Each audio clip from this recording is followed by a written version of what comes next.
Doctors, we are live. You can go ahead. Good morning, everyone. I'm Dr. Sharmila, editor of TNOA Journal of Ophthalmic Science and Research. It's my pleasure to welcome you all to this Research and Methodology webinar. This webinar has an interesting lineup of topics and speakers. We have eminent faculty on the panel.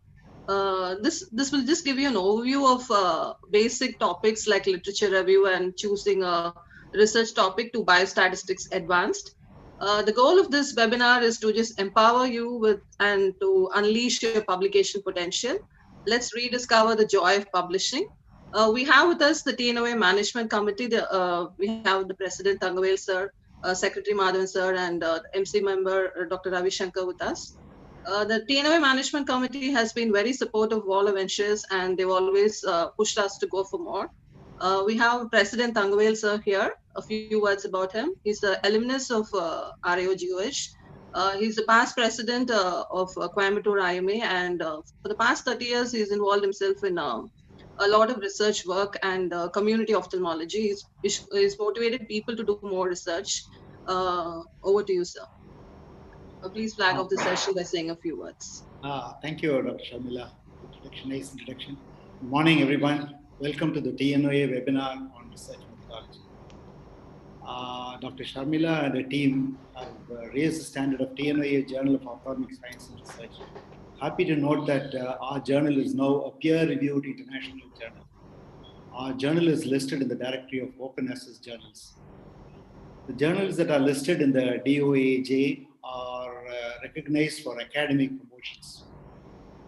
Now I wish to congratulate Dr. Sharmila, our editor, and her team for this milestone and a landmark achievement. Give them a big hand, please. Thank you, sir. It was kickstarted by Dr. Nirmal Frederick, an immediate past editor, and we've been just continuing the journey. He's also with us. Thank you very much. I request Dr. Sivagami to... I'll just a few more minutes. Can I take... yes, sir. Please, sir. Please, sir. Please. 1 or 2 minutes. We have in our midst eminent researchers and teachers who have come here to tell us about the importance of research and how to go about it methodically and to achieve this goal. Research is not something new. It has been going on for many ages. It started from the Egyptian. There are pieces of literature dating way back to 1600 BCE on scientific methodologies of examination, diagnosis, treatment, process, etc. Going by Isaac Newton's predictions, to explain all nature is too difficult a task for any one man or even any one age. Humans moved on to the quest of scientific knowledge, and we have reached an era of scientific explosion. Here I'm reminded of Kipling's poem that goes well with the well-known story of elephant's child and how about the elephant's nose becoming in the trunk. It is more a context to journalism, but I thought it would be really applicable to this, applicable in research. It's about 6 honest serving men known as 5 W's and a H. The poem goes like this. I keep 6 honest serving men. They taught me all I knew. Their names are what and why, and when and how, and where and who. These 5 words, the 5 W's and a H, are about questioning, creating inquisitiveness and curiosity in children's minds. And before this, we need to imagine what our Dr. Abdul Kalam, the past president of India, said. Abdul Kalam said, dream, dream, dream. Dreams transform into thoughts, and thoughts results into action. Now for a moment, let us look at the global research related to COVID-19. Like the pandemic, we are witnessing a rush and an unimaginable increase in the number of research presentations. Many are based on very small numbers, claims, counterclaims, just adding to the COVID-19 commotion. We are well aware that most of the information that we as treating doctors receive today during this pandemic is really full of conflicting evidence. If we don't read it, we are misinformed. And if we read it, we are uninformed. And if we read it, we are misinformed. Here we need to distinguish between genuine science and pseudoscience.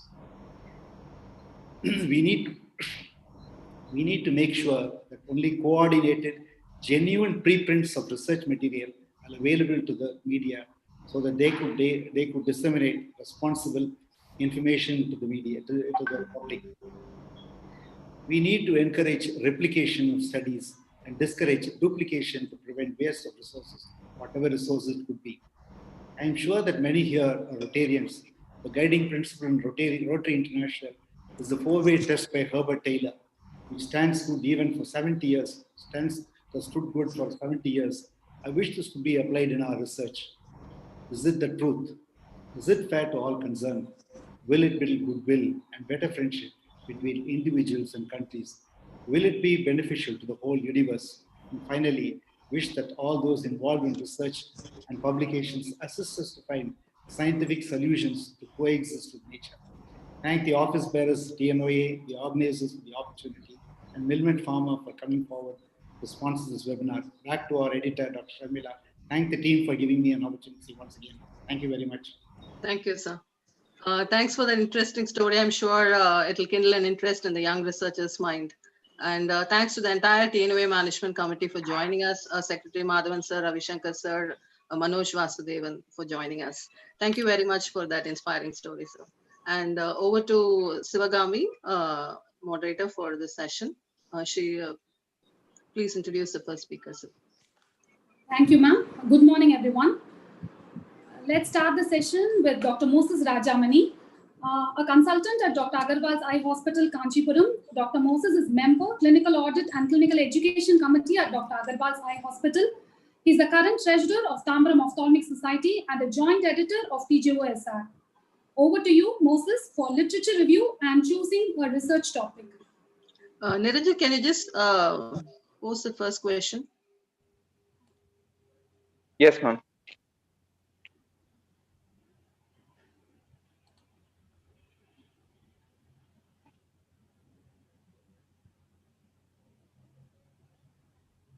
Okay, I think Moses can start his talk, and probably after the talk we'll have it. Moses, you can start your talk. Probably we'll have the questions after your talk. Fine.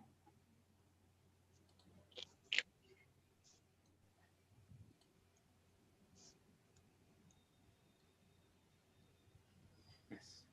Is my screen visible? Yes, please go on. Very good morning to one and all. First of all, I would like to thank the managing committee of TNOA, the president, secretary, and treasurer, and the managing committee members, and the editor of TJOSA, Dr. V. Sharmila Devi, for giving me this opportunity. I'm going to talk about literature review and choosing a research topic for today. Coming to research is an investigation or experimentation aimed at the discovery and interpretation of facts, revision of accepted theories or laws in the light of new facts, or practical applications of such new or revised theories or laws. It was Greek and Latin when I first saw this definition, as many of us do. But research forms the basis of everything. Research forms the basis of science, and it is very important for medical field also. So as all of us know, these are the steps in any research. First, you have to identify a topic and develop the topic.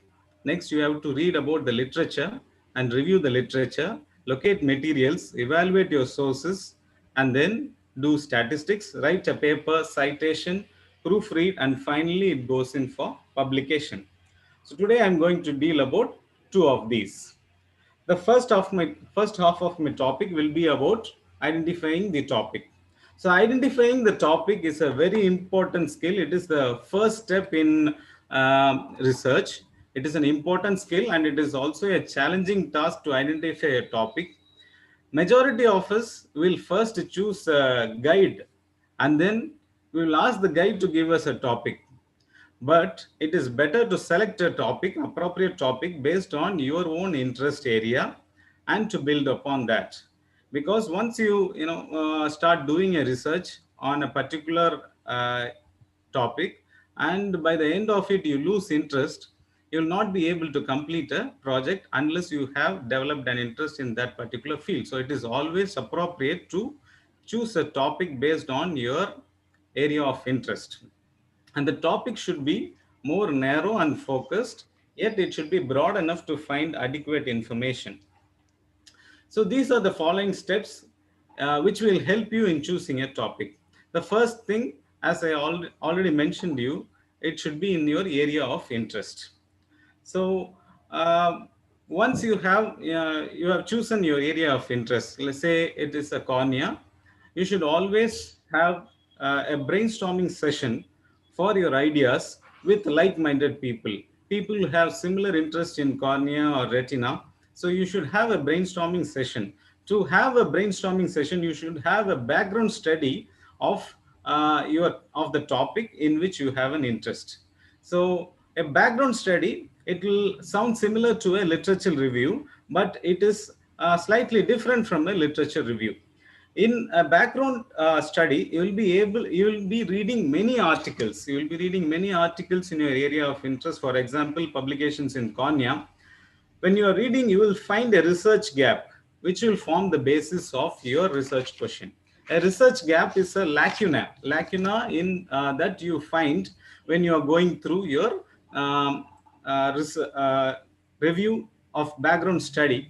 Once you finalize on your topic, then you do more refined search. For example, you find some lacunae in management of keratoconus when we are reading more about the cornea articles. So you focus your search and you refine your search to the articles that deals with managing the keratoconus.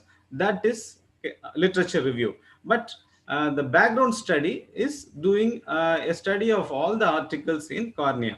This is called literature review, which is the more focused and refined analysis. So once you have done a background study and you find a research gap, so then you go in for brainstorming of the ideas to finalize your research topic. And it is always ideal to limit the genus. So always avoid a bulky topic.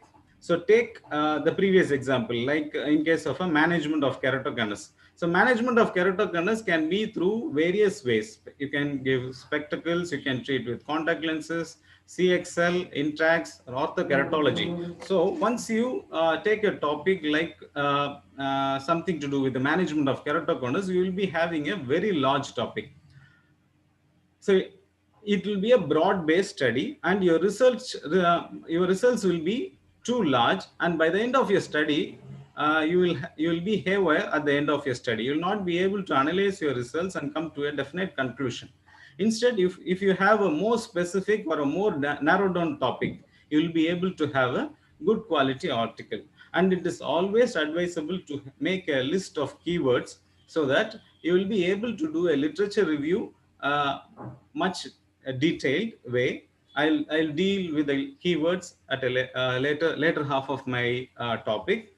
So once you make a list of your keywords, it will best describe your topic. You'll be able to search the materials, and also for publication it will be useful. And always be flexible in your topic. Once you have decided on your topic, don't be very rigid. It is very common to modify your topic in the due course of research process. You can never be sure of what you will be going to find at the end of your study. Sometimes you may be finding too much information, so you should narrow down your study. Sometimes you will be finding too less, so that you will have to broaden your focus. So you may change your topic you may not change your topic altogether, but you might refine or modify certain aspects of your research. And it is always better to formulate a thesis statement. So this can be a answer to your research. So what you will be expecting at the end of your research, or it can clearly state the purpose of your research. It may be just 2 or 3 sentences that state precisely what is to be answered or proven, or what you will inform your reader at the end of your study. So by the end of this, you will be able to arrive at a title of your paper. So it may not be exactly same as your research question, but it should clearly convey the focus, the purpose, and meaning of your research. So by this way, you will come to a research topic. So once you have finalized on your research topic, the next biggest thing is the literature review, because literature review, it is the major step, because this will tell you, this will convey the reader why you are doing this study. So what is a literature review? It is an objective, critical analysis of relevant available research literature on the topic to be studied. The main goal of this is to bring the reader up-to-date information about the current literature on the topic, and this forms the basis of further research into the area. So a good review, it should gather information from many sources. It should not limit sources. So and it should not have personal bias. It should have a very clear search and selection criteria, and it should be well written so that it will enhance the flow and readability to the reader, and it should be adequately referenced and accurately referenced. So there are various methods for literature review. The main methods being traditional or a narrative literature review, systematic literature review, meta-analysis, or a meta-synthesis. So first we'll deal with traditional or a narrative literature review. So traditional literature review, this type of review, it will critique and summarize a body of literature and draws conclusion about the topic in question. It gathers a volume of literature. It will gather a volume of literature in a specific subject area, and it will summarize and synthesize the literature available. It provides the reader a comprehensive background of why you are undertaking this study, and it will give the reader an idea about the current knowledge and highlight the need for new research in the topic that you are doing. So it helps in identifying the research gap or inconsistency in the body of knowledge, thereby helping in formulating or refining the research question. However, the main drawback is the absence of clear-cut criteria in selecting the sources, which is not apparent always in case of a narrative literature review. The main part of literature review that we would like to use is a systematic literature review. It is a more rigorous, it is better than a narrative review in many aspects. It is more rigorous, well-defined approach, and systematic review should be detailed in both time frame as well as the method employed to evaluate and synthesize the findings of the study in question. Instead of summarizing the findings of the review as we do in case of a traditional or a narrative literature review, in systematic review, it will give you a complete list of all the published and unpublished studies in a particular topic. It critically evaluates and synthesizes all the literature in a particular topic, thereby being superior to a traditional literature review. So it is the other two types of literature review, mainly the meta-analysis and the meta-synthesis. So meta-analysis, it is a form of a systematic review, and it is a statistical technique. So it takes a large body of literature, and it will use only the quantitative findings and uses statistical methods to enhance the understanding, and it will give you a review. Whereas meta-synthesis, it will use qualitative research studies instead of quantitative. So it is a non-statistical technique, but the majority of the time we will use systematic literature review. So now that these are the various steps in a literature review. First, you have to select a topic, search the literature, analyze, synthesize the literature using systematic literature review, write the review, and quote the appropriate references. So searching the literature. Searching the literature is a most important part in case of a literature review, because you will have large body of information and you should know what information will be relevant, comprehensive, and it should be a more focused and more specific for the research question that we have formulated. So previously we used to do manual search by using physical journals, but with the advent of electronic database, that is vast quantity of information which is easy and quick to retrieve in a very short span of time. There are various sources of scientific content, from the basic Google to you have many indexing bodies like PubMed, Medline, Scopus, DOAG. DOAG, where our journal of TNOA Journal of Ophthalmic Science and Research is recently indexed, and we are trying to index in Scopus also. So the more the indexing bodies a journal is indexed, the more the chance that the article is cited frequently. So these are the various sources of scientific content, and each source is different.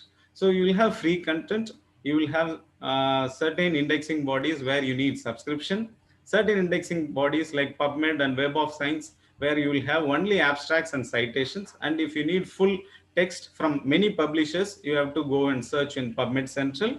And if you need full text from a single publisher, you can go to Springer Link. All those is like Springer Link, Scopus, Science Direct, all those are subscription based.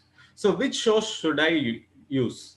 There is no single source which will contain all the relevant information that you need in research. So Google will give you a broadest coverage, but not all of the documents will be peer reviewed. So for publication, you will definitely need a peer reviewed articles, which will be available only in indexed publications, like in case of a Scopus index or a Web of Science or PubMed or PubMed Central. These will give you a good balance between the quality and the quantity of the articles.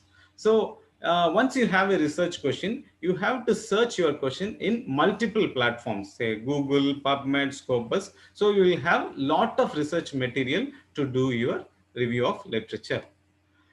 So once you know where to search your literature, it is important to know about indexing. So the main purpose of indexing is to optimize the speed and performance in finding relevant documents for a search query.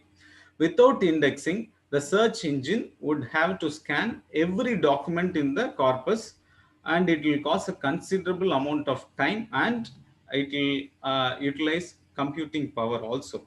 So that's the main reason for a journal to be indexed in many indexing bodies as possible, so that the possibility of appearing in a search, it will increase, and thereby the number of times it is quoted will ultimately increase, which will have an impact on the impact factor of a journal.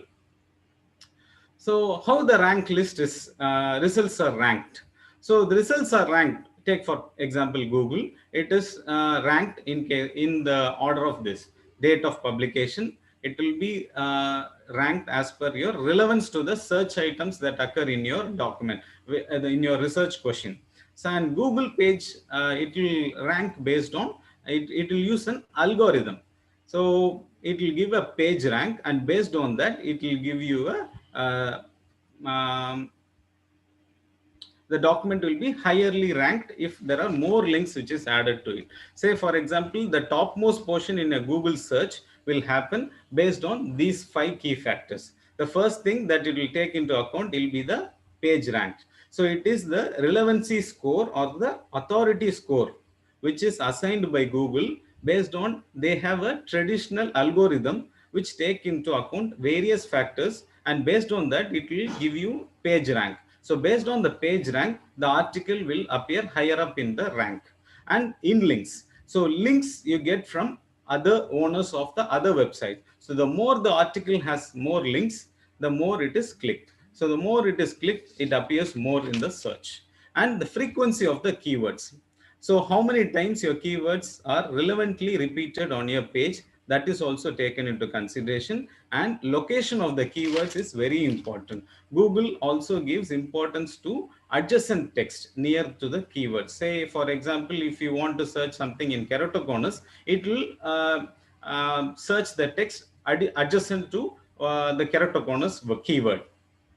So as it is very important, because it is irrelevant to repeat the keywords if it doesn't make any actual sense. And also the trust rank. Websites which are existing for very long will be ranked higher up than websites which are started very recently. So websites which have more clicks or which have more views will be ranked more, as the trust is built over a long period of time. So this is how the topmost position in the Google search appears. So now the question behind the query, the search engine, what we will type is that we will type in the format of a statement, like what is the role of antioxidants in age-related macular degeneration. But the search engine will not take into account what is the and all that. So it will take into account the key factors, key words in those.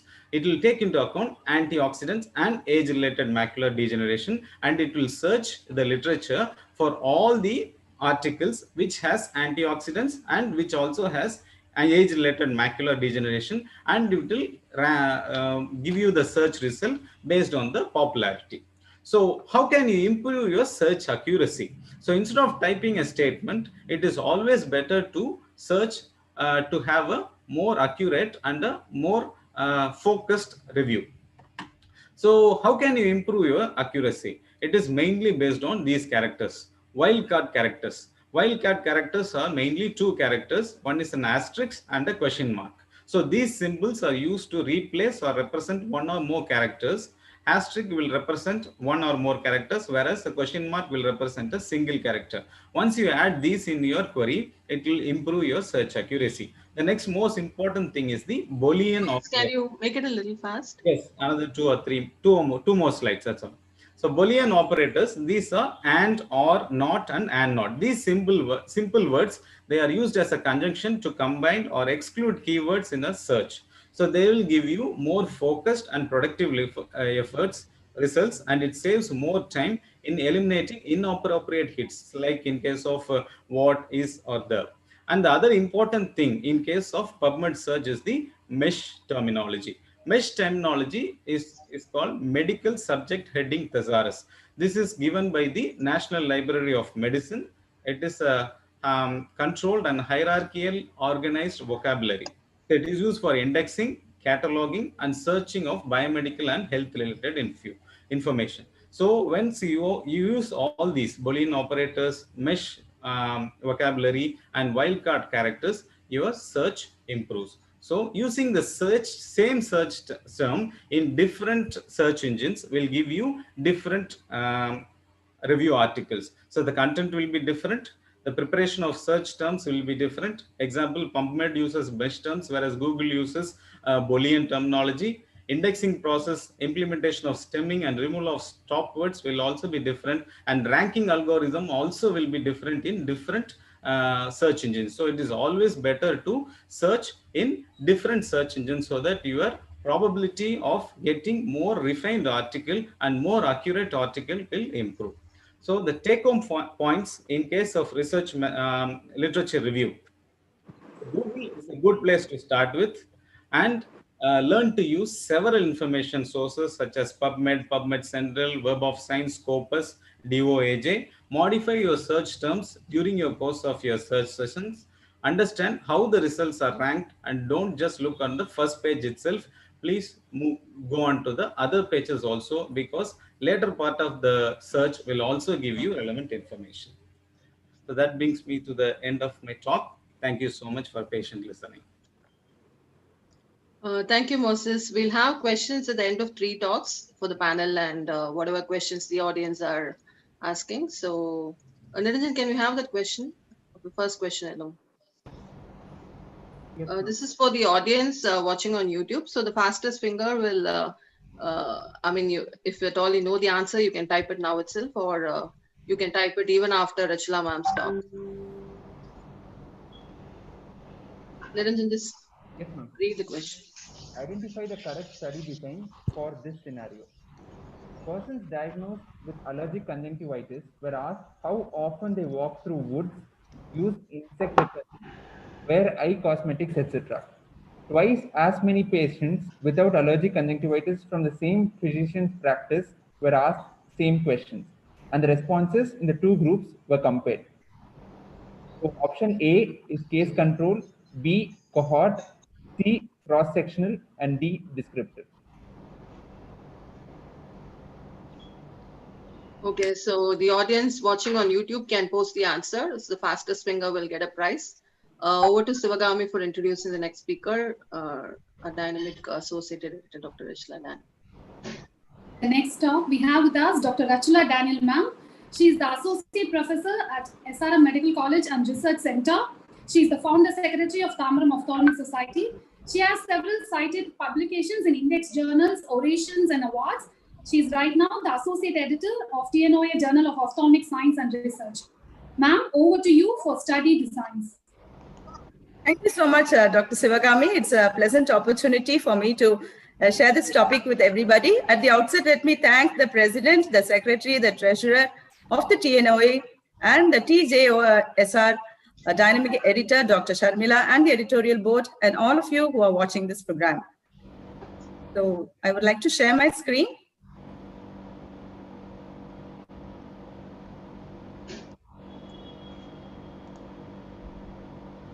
I hope it's visible. Yes, ma'am. Yeah. So study designs in clinical research. So far we heard from Dr. Moses what it is to do with a great research question once you have done a proper literature review and you have gone through the Boolean and also the other websites and you select a good research question. What next? So a good research study design is the next on the cards. So you need to go to get a good study design.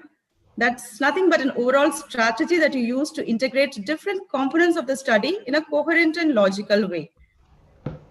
So the first thing that I would like to share is before we go into this study design, what you would like to do is sharpen the axe before you would like to fell a tree, according to Abraham Lincoln. So let's spend more time in deciding how you would go about doing this particular study design instead of just running around to gather data and complete your research thesis, or it could be a research paper within the short available time. So this 6 hours to chop down the tree, I sharpen the axe. And that's what is the strategy we are going to talk today about study designs. So there can be more than one single way to answer this research question.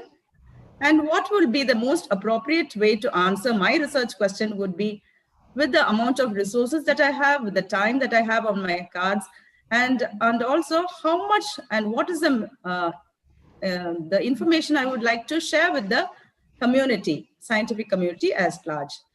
So this is the flowchart of research study designs that we all are very familiar with. And let's go into it one by one. So study designs are broadly classified as observational and experimental study designs. And in observational, we have two, the descriptive and analytical. In experimental, when you have used an intervention, we use the randomized control study and the non-randomized. So when you take the descriptive, they could be case reports, case series, surveys, cross-sectional, and the analytical study designs would be the cross-sectional studies, case control studies, and cohort studies. So we get to our journal of TJOSR, many of case reports, case studies, and articles, which are many of them are even RCTs. And we have case control studies, a lot of them. So all of us are pretty much aware of the study designs. Now let's go over to each of these questions. So the first question you would like to ask when you're going to start your research study is, where interventions assigned? So this intervention can be as a use of a device, or it can be a surgical procedure or a drug. So where the interventions assigned? That's the first question I would like to ask. So if an intervention has been assigned, if the answer is yes, it's going to be an interventional study. If the answer is no, it's going to be an observational study. Was there a hypothesis trying to establish a relationship between a risk factor and an outcome? So if there is going to be a relationship between the risk factor and an outcome, so the answer is going to be an analytical study. So this is going to be an analytical study that is giving you an association between a risk factor and outcome. If there is going to be no association between the risk factor and the outcome, so that is going to be your descriptive study. Now let's come into the first group, the analytical studies. So the main studies are cohort study, the case control study, and the cross-sectional study. So we very often use the case control study for our theses and for our papers because it's very easy to do. And also we use the cross-sectional study, as you know, by using the Google Forms. And cohort study, it's a more long-drawn process, but it's a wonderful study if you go over a long period of time because it has very less bias. So cohort study is over a long period of time. Case control study is what we do every time when you're going to match some cases and controls. And cross-sectional study, or when you're going to get a snapshot across a population, whether it's going to be a descriptive study, and it could be also analytical when you're going to compare some parameters. So let's go to the cohort study design first. As the name cohort, we would have learned earlier, it is otherwise called the prospective study or the longitudinal study. A cohort means it's a group of soldiers. In fact, the word meaning cohort means a group of soldiers. It's a Latin word. It means prospective study or longitudinal study. And what does it mean in our scientific research paper is a group of people who have been included in a study by an event which is based on the definition which is decided by you. What I want to do, that is the group of population I'm going to study. So in the cohort study design, we start with a disease-free population, and then we end with whether they have the disease or they do not get this. For example, let me give you a diabetic population, say type 2 diabetes. We are starting with type 2 diabetes mellitus without any cardiovascular complications. But we want to study whether they get cardiovascular complications or not. So in the beginning, there was no cardiovascular complication, but at the end of the study, longitudinal study, we come to get some idea whether they have developed some cardiovascular complications or not. So that is going to be called a prospective study. So the cohort study starts with a cohort of people who are exposed to the risk factors, and they are followed up over a period of time, and then we analyze the outcomes, whether they have the disease or they do not have the disease. So that's a cohort. The most famous cohort, we all know, it was initiated long time back in 1948. It was in a place called Framingham, close to Boston. And it was a heart study, actually, which included so many generations of people. And we got about 3,064 publications from this particular cohort study. So it's a wonderful study, which I really like because it gives you a lot of data on prospective cohort study of retinal vessel diameters. When this was assessed in a particular study, you know, we saw around 2,451 normotensive patients, people around this age group, 43 and 84 years. And then they were followed up over a 10-year period. And then they finally found out they developed hypertension. So initially they started out just measuring the diameters of the retinal arterioles and venules. And over a period of time, they found out that when they were narrowed retinal arterioles, they ultimately developed hypertension. So this is the way you can do some cohort studies. The strength of a cohort study is the distinct temporality associated with the cohort study. There is definitely a temporality between exposure and outcome. So there is a good association and temporality. And if the exposure is rare, suppose for example, in an industrial place, if an exposure to a particular gas, hydrogen sulfide, like that is rare and you get eye complications, then a cohort design is the best way to study if an exposure is rare. But if the outcome is going to be rare, this is not a good study at all. And also it is very long because it's happening over a long period of time. It takes a lot of effort, time, and there can be dropouts. And also financially, it's quite not so economical. Now coming to our case control studies. Case control studies identify subjects by outcome status at the onset of the investigation. So here we don't start with the exposure. Case control studies start with outcomes. So we start with the outcome and then we go back and analyze the risk. So outcome of interest, what is the outcome? Maybe it's a type of surgery you did or experience a particular complication or it's a particular disease. And then you go back and then analyze about the exposure to a risk factor. Okay.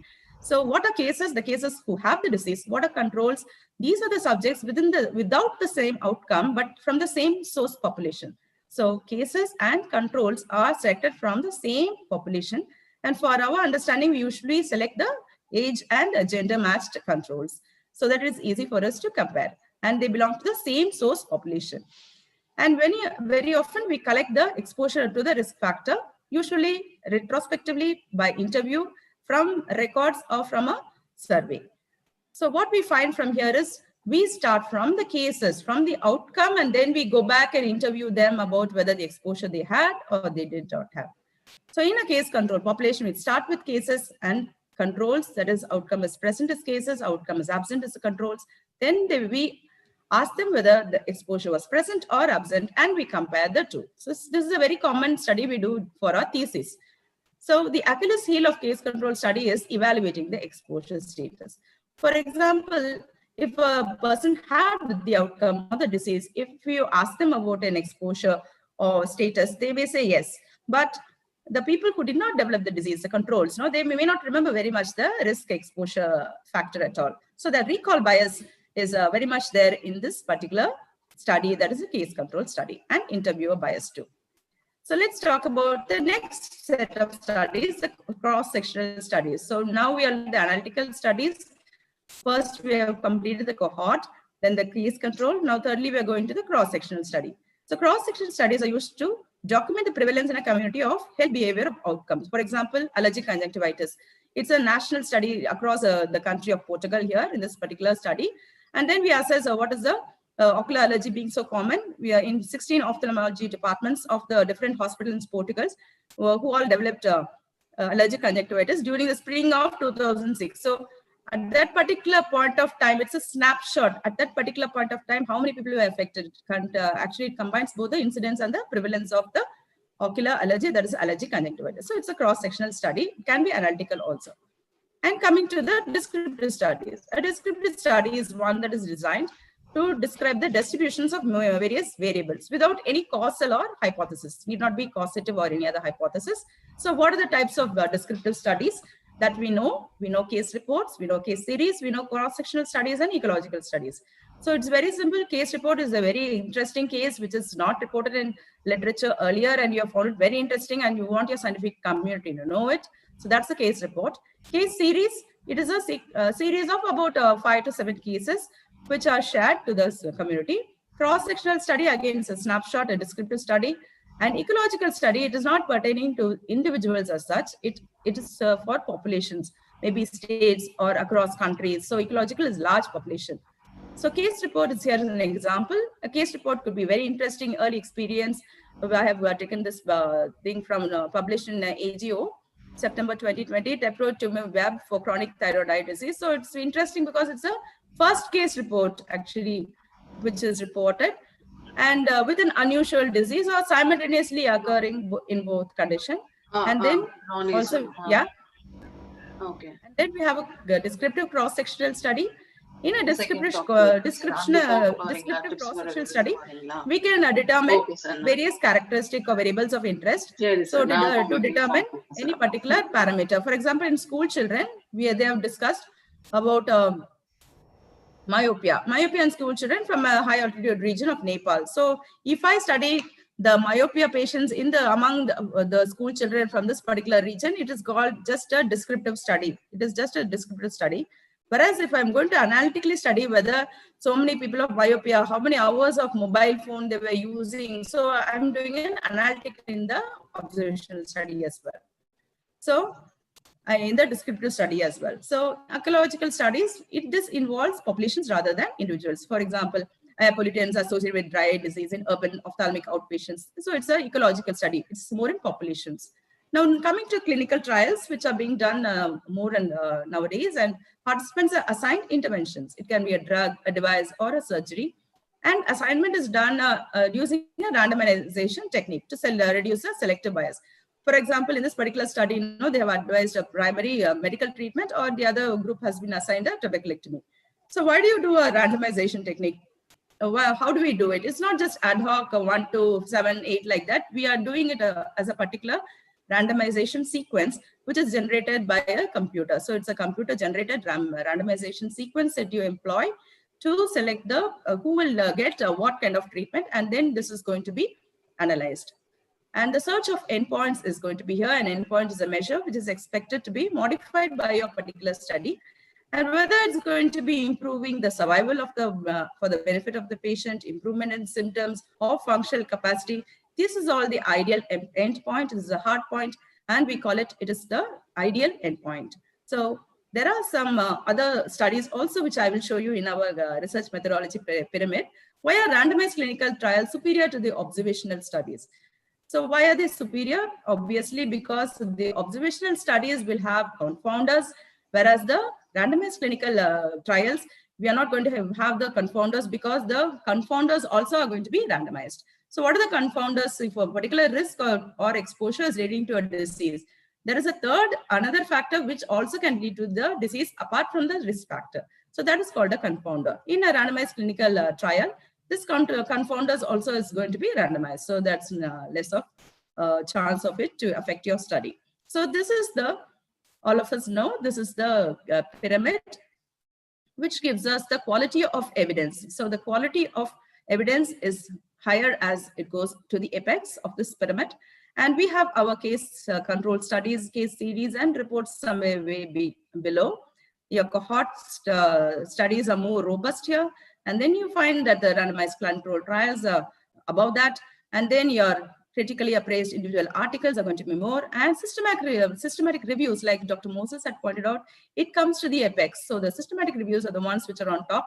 So why is this important? Because we can rely on this evidence which is given. That's why this is important, that the kind of study you do is going to be helpful to the scientific community to actually get not only information, but make certain decision-changing decisions in your therapy of the patient or its management. So in conclusion of my discussion on clinical designs and study designs, we spoke about the choice of design is absolutely critical in planning your study. It's from the start. RCT is the gold standard of evidence-based medicine and ideal for testing interventions. Cohort studies is the best method to find causation in the etiology. Case control and cross-sectional studies are quick, cheaper, easier, and less time consuming. And descriptive studies, they are suitable to generate hypotheses, and resource allocation to a great extent will depend on the choice of study design. Thank you very much for the opportunity and for your patient listening.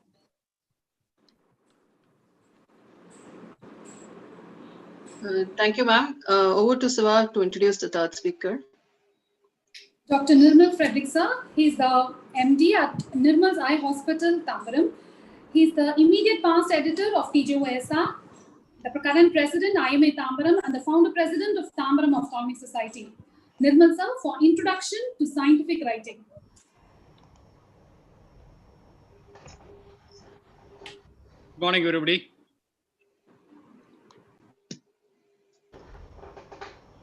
Good morning.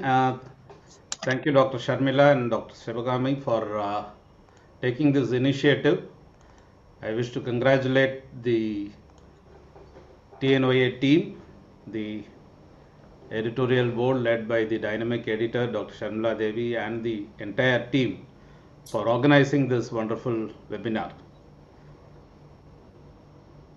Is my slide visible?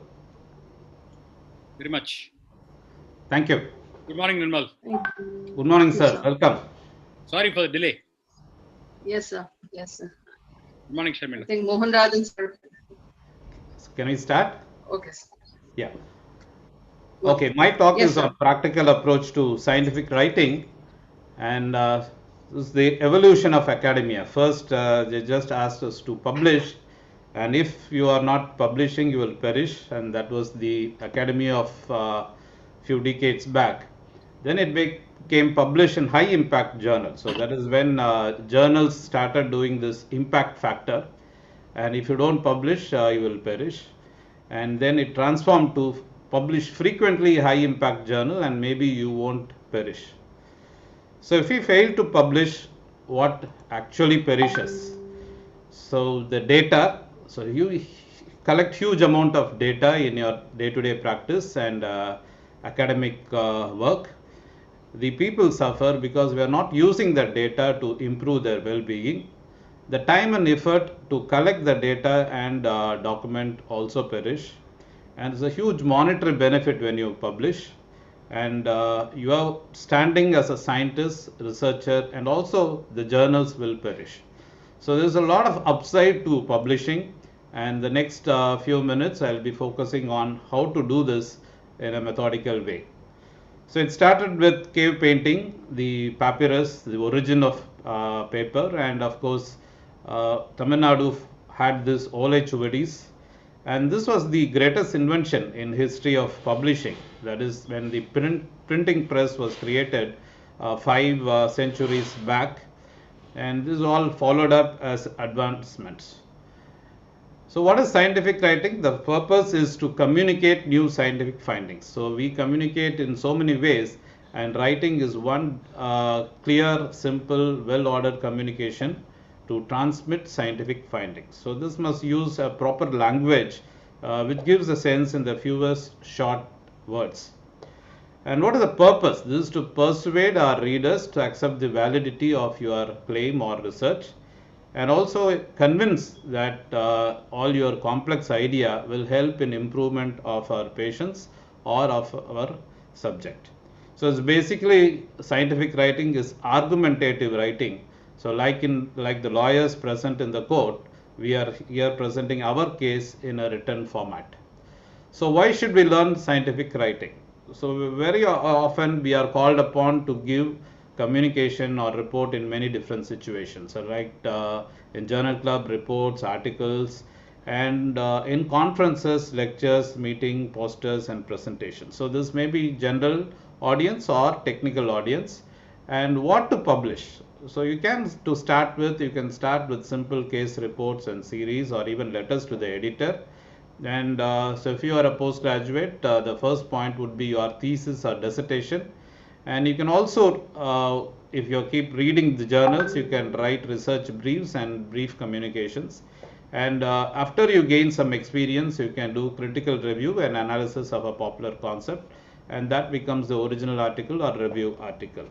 So this what to publish in social media is now also gaining ground. So what to publish and where to publish? So this is very important questions before you start writing. The choice of journal, you need to have a list of target journals. So of course many people target PubMed journals, but you have to somewhere start, and better to start at low and have a balance. So you have to invest time and energy to publish in one prestigious publication. So if you can do one, you can do more. That follows later on. And keep your best work for the best journals, and that is important, that you can check out with their impact factor. So before writing, assemble all the data and just start writing the data as if you are describing to your friend. This is important. I think Dr. Moses and Dr. Rachel has laid a good foundation on how to do a literature review, collect the data, do the analysis, and see to what extent it conforms to previous research or disproves previous research, and how it can add something to the pyramid of knowledge. So we can split the writing process into various stages, 4 stages. One is getting into the mood. So you have to get into the mood of writing, and you have to start writing the first draft. This is a very slow process. It might take a lot of time for you to gather data and then start writing. And third important aspect is revising the draft. Don't just send your first draft to the journals. The editors and joint editors will have a tough time reading this draft. So, and you have to revise it at least 2 or 3 times before sending it to the editorial team. And then you need to have a proper finishing of your data. So getting into the mood, so choose the optimal environment. So begin the writing process by analyzing your audience and also the purpose of your writing. So who is your audience, what they already know, and why they will read your article or research paper, and how they will read, whether it's mobile enabled or a journal format or a book. So you have to streamline your writing process as per the need of the audience. And then also the need of the journal. So each journal has a distinct format and formality of presentation. It has its own ethical ways of publishing, and also there are certain processes and deadline for the articles. So you have to abide by that. So only if you read that, you will be able to write your article in a better way. A strong title and interesting title really helps, but keep to that this interest part to a bare minimum, and see to that the title reflects the entire study. So for example, this strong title made me to go into the article about automated identification of using the deep learning. So this kind of title really attracts the readers. So 3 aspects of writing affect the way the reader assesses. One is the title, and then the content and the style of writing, and of course the form of writing. So you need to group your ideas into a proper structure, beginning, middle, and end. So if you can group your ideas, then you are a writer already. And as I said earlier, beginning, middle, and ending. So start with the title, and then summary, and of course introduction. And the middle section will have materials and method, results and analysis, what you have done in your research. And conclusion really matter. Of course, you need to add the bibliography and other things. So there is an organization for this called as IMRAD. So you start with the introduction, and then materials and methods. So basically the method you use or the study design you use. And then the third aspect is summarizing your results in a proper format. This may be in tables, figures, or various diagrams, and then putting it into discussion. So this is the IMRAD format widely accepted in the scientific publishing. So middle of scientific fact, so refine your tables and figures, so make them self-explanatory. Your heading of the table should be self-explanatory, and that should actually invite people to go through the tables and figures. And discussion, be frank in acknowledging limitation. Your study cannot be the ultimate one, because there will be future studies, or there may be a different study on the same line before. So you have to acknowledge the limitation of your study. So in a strong ending, you analyze the results and also give a future perspective. And overall, you need to have certain, apart from the analysis of your results, you also need to give future perspective of your study, and also your interpretation, and of course your limitations. And always have the references in proper way, and go back to the original source. Very often the editors have a tough time going through the references and also listing the bibliography, because some of them may not find a place in your discussion.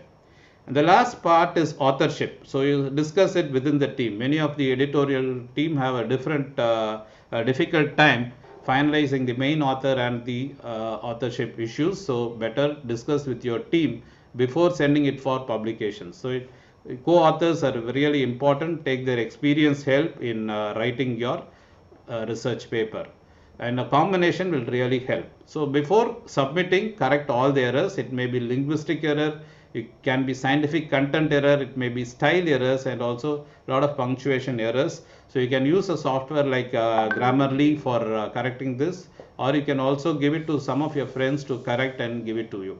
So do's and don'ts when submitting your research paper. So see to that you examine the scope of the journal and the description of the contents, and read the home page and instruction to authors, because that gives you a rough idea of its scope. And scroll through all the articles published in the journal, at least 2 or 3 issues, so you can see whether your research paper match the journal's research paper.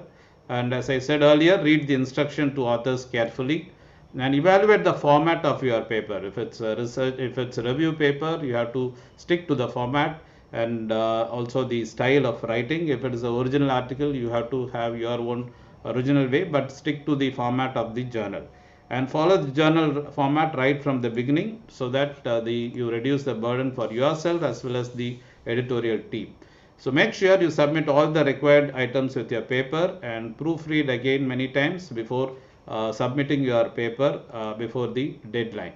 And don'ts, very important. Assume things that don't assume things and set back after submitting. So you have to contact the editorial team after their timelines, maybe 2 weeks or 1 month.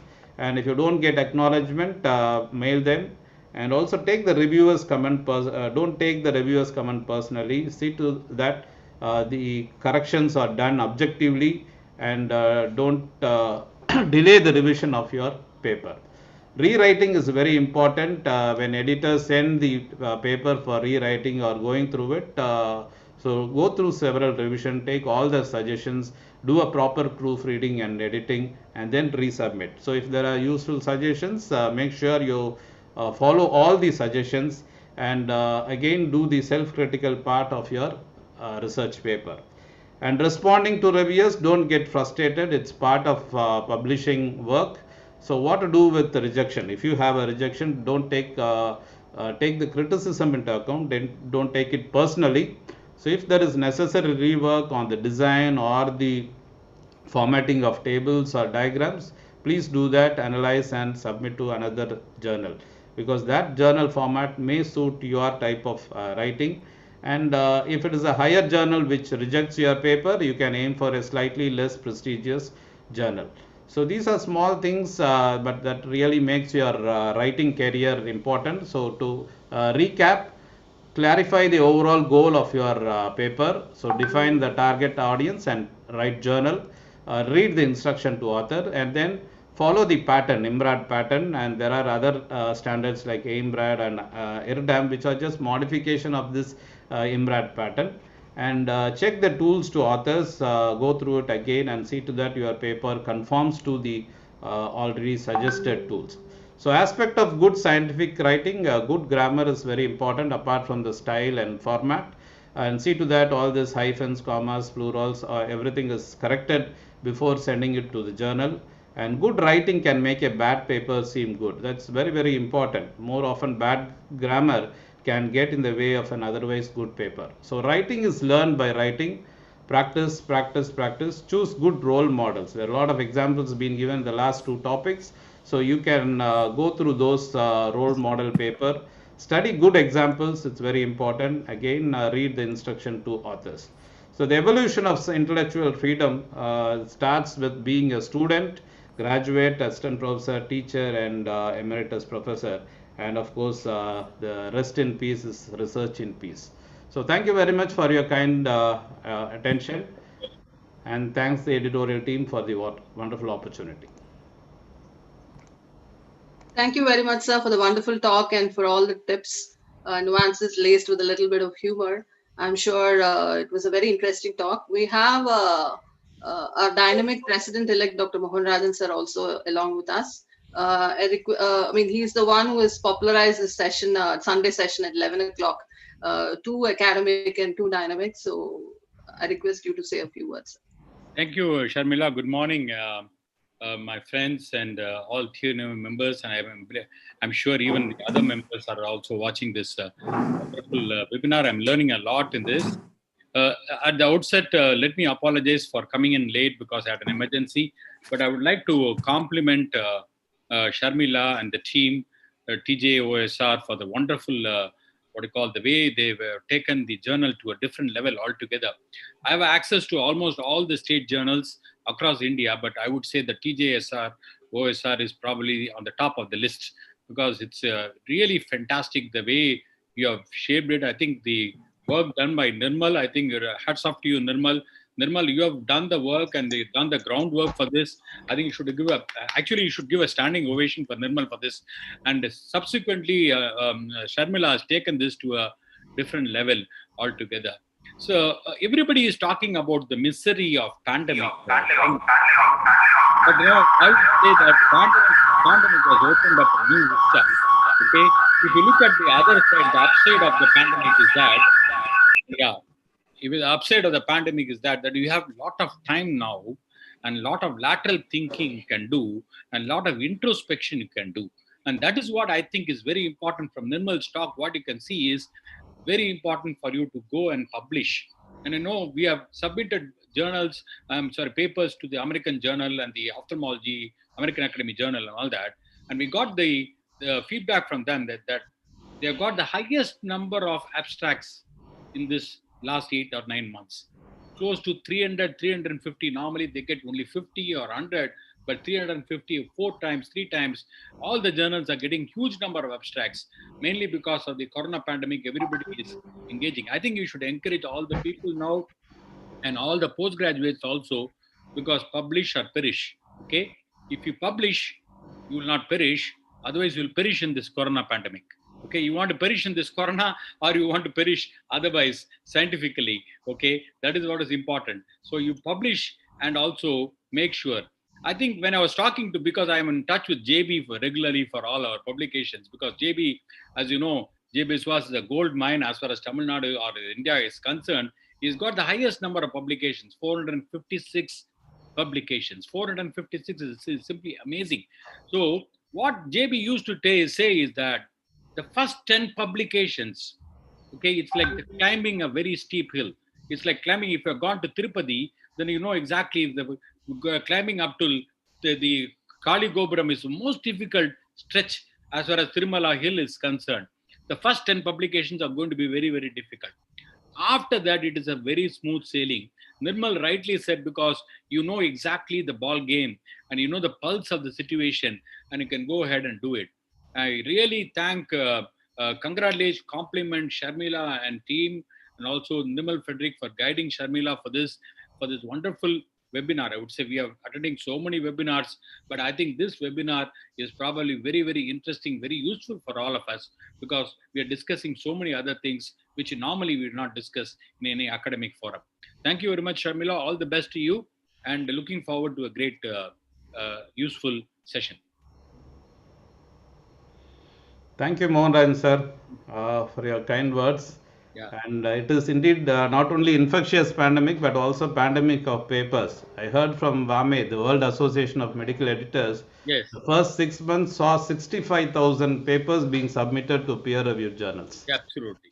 So take all the other journals included, I think should have crossed 2 lakhs by now.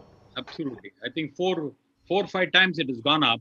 So the number of abstracts which has come in, and it is really, I think this is a situation wherein I think it has opened up a very new this thing for all of us, and we should all sit down and think and do something.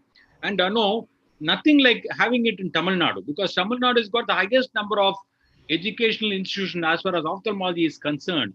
We have got the landmark institutions here, and all the postgraduates from the north are coming to the south in Tamil Nadu. I think this is a time where I think we should all encourage everybody, even a private practitioner should be encouraged to do publication.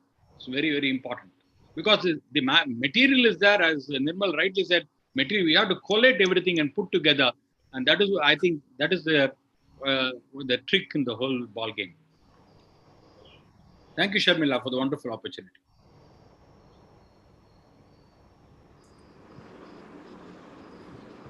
Sharmila, you need to unmute yourself. Unmute.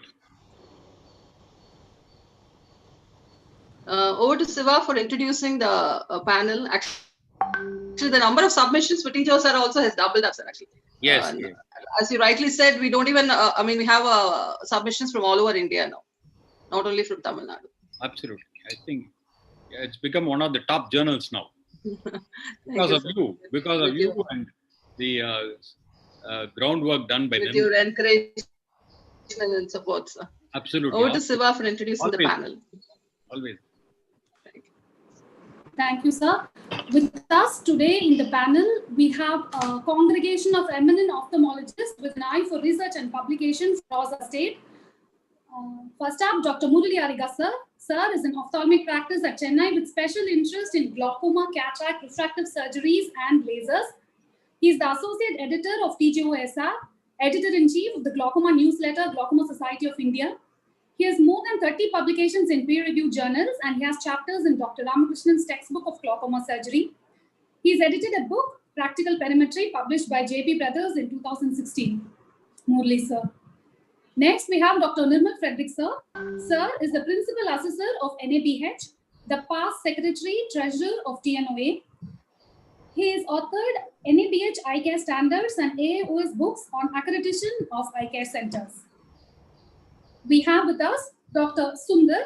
Sir is the professor and HOD of ophthalmology at PSD Institute of Medical Sciences and Research, Coimbatore. He has 30 years of experience in teaching undergraduates and 20 years of experience in teaching postgraduates. He has been a part of clinical trials and research using accommodative IOLs and rabbit eyes. Sir plays a key role in institutional coherence and part of ethical committee.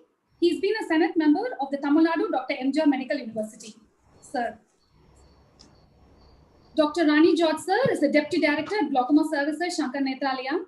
His expertise is optic nerve head analysis, angle closure glaucoma, and glaucoma genetics. Sir is a section editor, Glaucoma TJOSR. He's been a regular at winning awards for best research and best papers from 2003. Sir has published over 52 papers in peer-reviewed indexed national and international journals, and is an associate advisory board member for the World Glaucoma Association. Next up is Dr. Nivyan, the academic director and VR surgeon at the MNI Hospital, Chennai. He is the first surgeon to perform live 3D cataract surgeries in South India. A skilled anterior and posterior segment surgeon, he is the youngest to have performed live surgeries at various state conferences. He has authored many publications in state and national journals, and he is the joint editor of the editorial board in TJOSR. The sixth panelist is Dr. Naveen, a cornea and refractive surgeon at Arvind Eye Hospital, Madurai. He has 18 indexed publications, 11 in international and 7 in national journals. He is an invited reviewer of BJO Scientific Reports Nature, and he is a joint editor of TJOSR. With this power pack panel, we have Dr. Sharmila. as the moderator. She is the Senior Assistant Professor at RAU GOH and a cornea glaucoma consultant since 2009. Ma'am has actively participated as a faculty in many ICs at TNOA and AOS. A thorough team player, she's a joint editor for 3 years and right now the editor of TGOSR. So we'll go to the panel discussion. Murli sir, you can initiate the questions. I just have a couple of questions for the previous speakers out to the panel. Like, I mean, the pattern that we follow is, I think Nirmal sir rightly pointed out, like we actually in TGOSR, we follow the IMRAD format.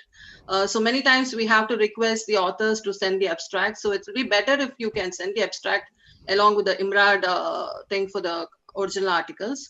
And one other question is like what the postgraduates usually face is when they choose a research question and they go to the references, like how far can they go into the reference? Like so we are in 2020 now. Sometimes we see a paper quoting references from 1990, 1995 from the last century. So how far do you go with regards to references? And can any one of the panel members address that?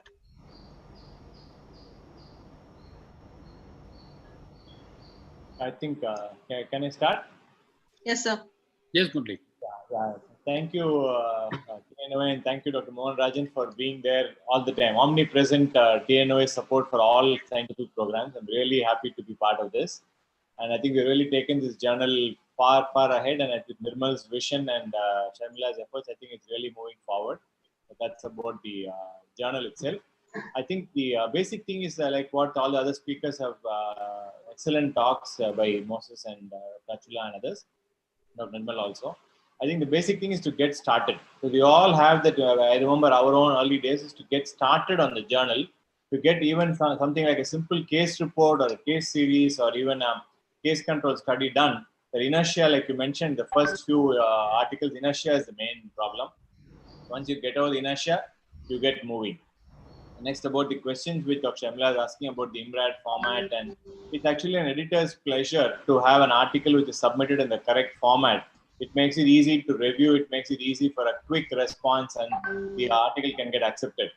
Sometimes we see the articles which are not in proper grammar, proper punctuation, and even a lot of textual, factual errors, tables are not inserted properly, all those things. So all those things, I think we really have to look at published articles and then take the lead from a standard article and then start compiling it. Before you submit, do all the groundwork before you submit. An IMRAD format, I think, is really, really important to submit proper formatting. It makes it so much easier for acceptance and submission. Rejection should not be on the basis of technical issues like punctuation, grammar, and IMRAD not being in IMRAD format and references and so on. With regards to references, a quick word that depending on the article you're writing, the references have to be in context. So you're writing something very current, you can't take back articles from 1960s and 1980s. But suppose you're writing something about the history of some particular technique or an article, then the old articles, the old references become important. But by and large, I think you can restrict the search to about 5 to 10 years. That would usually cover, and depending on the type of the article, original article or review article, the number of references will be limited by the journal. So you have to look at the number of references based on the limitation of the article, as well as the relevance to the content of your article. Ronnie sir, can you just tell us about the number of references too? Sometimes we see an article with a very limited number of references, an original article with just about less than 10 references. So what would be the ideal number of references for a case report, for an original article, or for a review article? Typically, each of these has restrictions from the journal itself. For example, in a case, you want more than 7 to 9 references usually. But for an original article, there are sometimes when you will not, if it's something which is very unique and original, you may not even have 10 references to put in. But most of the time, you would land up as between 25 and 40 references. For a review article, of course, you might land up even with a few hundred. I think, as Murli said, it's more important to take the more recent articles rather than the older articles, unless there are certain important landmark articles which you have to quote from the past. So there's no magic number. Each type of section is slightly different. We have Professor Sundar sir here. Can you tell us a little about ethics and research and publication? How to do a research? Yes, thank you. Before going that, when we are sending the papers, at least we should have a checklist. What are the things we have written or not written, that should be checked first. So many checklists are available. That is stroke checklist, concert checklist, Prisma checklist. So these are the checklists should be prepared even before sending the paper. So we should go through that, whether we are coinciding with that checklist, and you have to come across all these things. Then you can send the paper, then it may not be rejected. And regarding the ethics, you told me that is, ethics is nothing but moral. So when we are subjecting somebody for any research, we should be moral enough to go about it. In the sense, it's a goodness. So in this category, only two things: to help somebody or to do no harm. So two issues are there in the help, in the ethics: to help or to do no harm. So for that, so many codings are available. Nuremberg Code, that's initially they started. Then after that, Belmont Declaration they have started. Then now it's going on. There is a Declaration of Helsinki. So that Helsinki Code has to be there before publishing the papers. So we should see that at least they are coincide with that Helsinki rules. They are obliging to that, then only we can publish the paper. So all these codes and declarations and all we should read. According to that, we have to go ahead. Ethics is nothing but moral. We should help or to do no harm. For that only, all the declarations and codes and all they have developed. And at most, the last one is the Schedule Y. The clinical trials and all this comes under Schedule Y. So what are the things are there in the Schedule Y? We have to be concerned with that. According to that, we have to go ahead. But Schedule Y is nothing but it's not a guidelines, it's a law actually. All the other things, Helsinki and Nuremberg, these are all guidelines, but Schedule Y is actually a law. So we should abide by that. According to that, we should go ahead about our clinical trials. So actually, any clinical trials we are going ahead, we should consult ethics committee and we should get approval. Anything. So before signing any document with any other pharmaceuticals companies, any trials, we should get the opinion from the ethical committee. So nothing more than that. Thank you, sir. Actually, we have applied for Scopus, and one among their recommendation is that the research project should be registered with the institutional ethical board. You have to quote the number actually.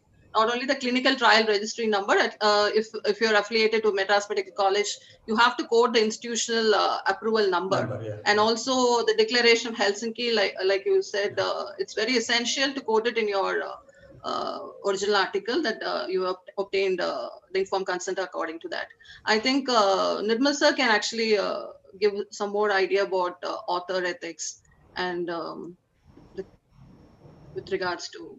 Yeah, thank you, Sharmila. It was, I think the number of references and thing for original articles is around 20. Most of the journals limit this to 20 or 30. And higher limit for review articles is 40 to 50, just to add to Dr. Ronnie's. But of course, it is, if it is a very rare presentation, you can date back to even Duke Elder era, 60s or 70s. And as for the legal issues, I think Dr. Sundar has rightly pointed out, it is even in NABH, there is a standard saying that all hospitals who are doing research, there is a one standard with 5 objective elements, that there has to be a institutional review board registration, ethical board registration, and it has to be followed properly. And there has to be a auditing of all research work in a hospital every 3 months. And this audit has to be presented to the IRB again, Institutional Review Board again. So this is becoming mandatory for all the national board accredited organizations as well as teaching institutions. So it's they're all linking the entire framework, legal framework is being linked to the accreditation committee, both in terms of education as well as the hospital structure. So maybe another 3 to 5 years term, everything will be linked. So you need not go to go from pillar to post to get the approvals. So it will be a single point approval across the accreditation structure.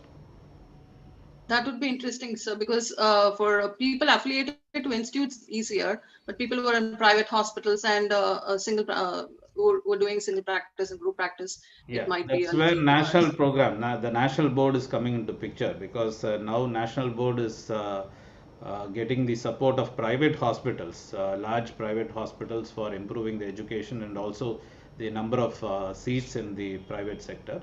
So this system will fall in place in another 1 or 2 years. So that's what I had a discussion with the national board chairman and the ANBI, which is an organization of national board accredited institutions. So probably another 1 year it will be in the framework. So even private hospital will be part of the institutional board, and the process will be very easy to register and also clear the ethical part. That's What very about the important. individual practice? No, that's Independent what in practitioners. all individual practices would come under the private board. So now you would have heard of diploma seats being given to private hospitals which have the necessary infrastructure and teaching people. So naturally, all this slightly bigger private organization will get into the research bandwagon, because these students have to present papers as well as submit their dissertation and thesis. So hopefully another 1 or 2 years we'll have the entire framework for the private as well as government medical colleges and institutions. I have a quick question for, not question, more of a question for panel discussion. Mohan Rajan, sir, you have anything to add? No, I think it's a very important move what Yes. Nirmal is telling it, because if it's going to simplify, because the main problem what is having is what the private practitioners having is the phobia of going and presenting and making, because they think it's a very complicated process to get the institutional, the ethics committee approval and all that for research projects.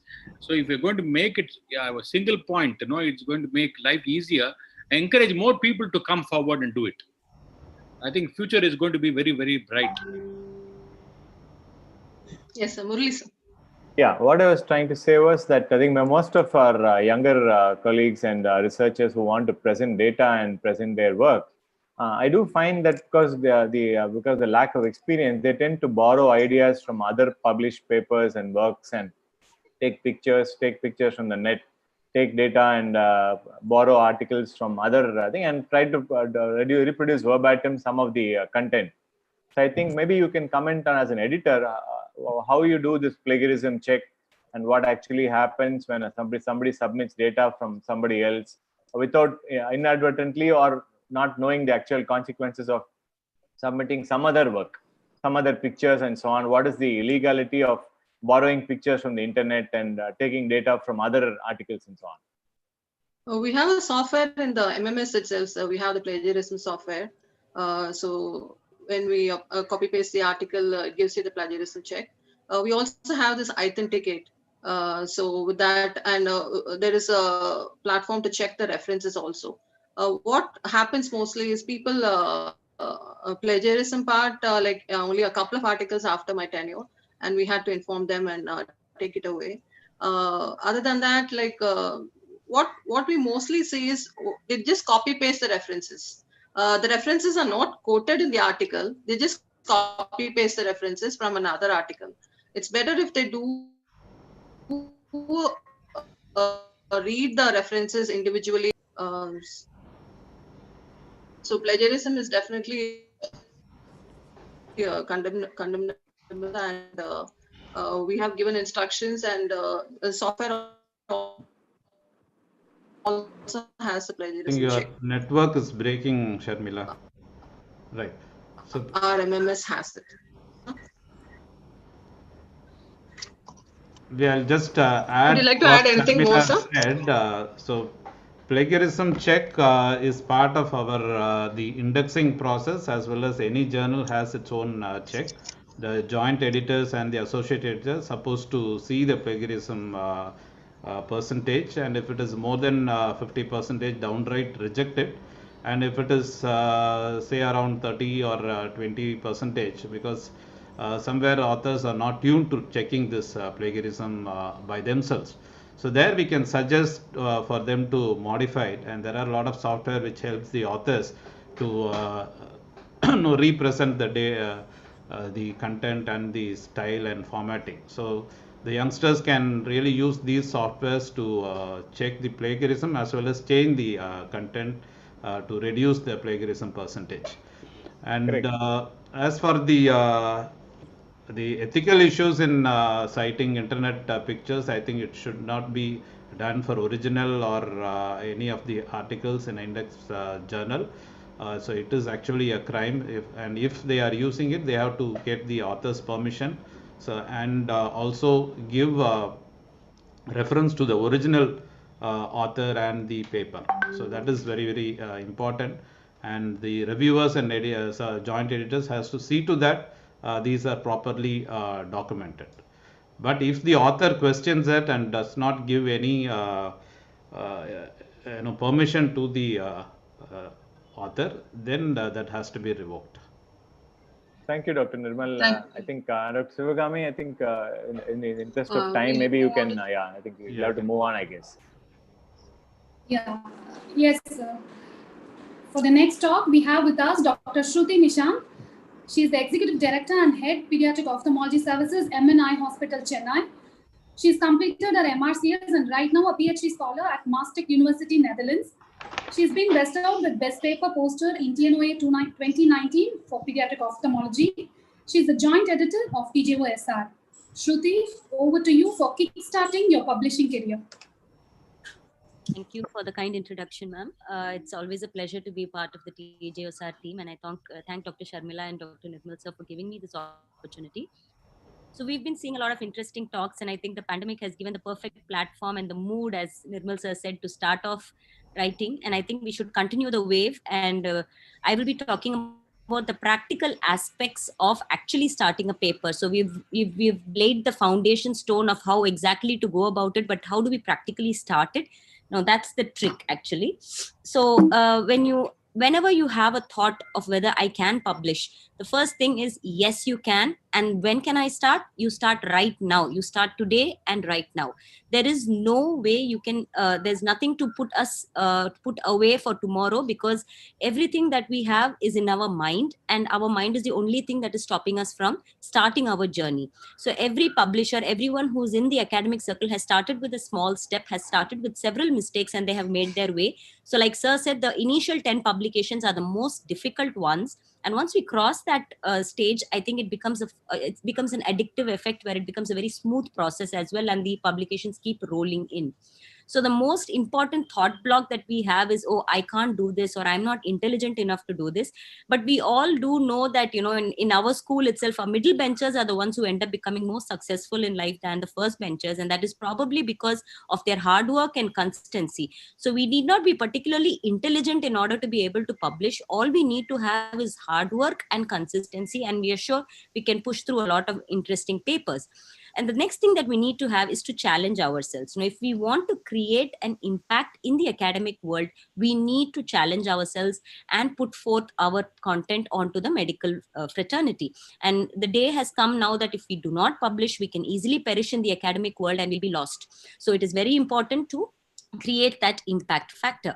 Now, the easiest ways to start off publishing is to do case reports and letters to the editor. So I'm going to start off with this.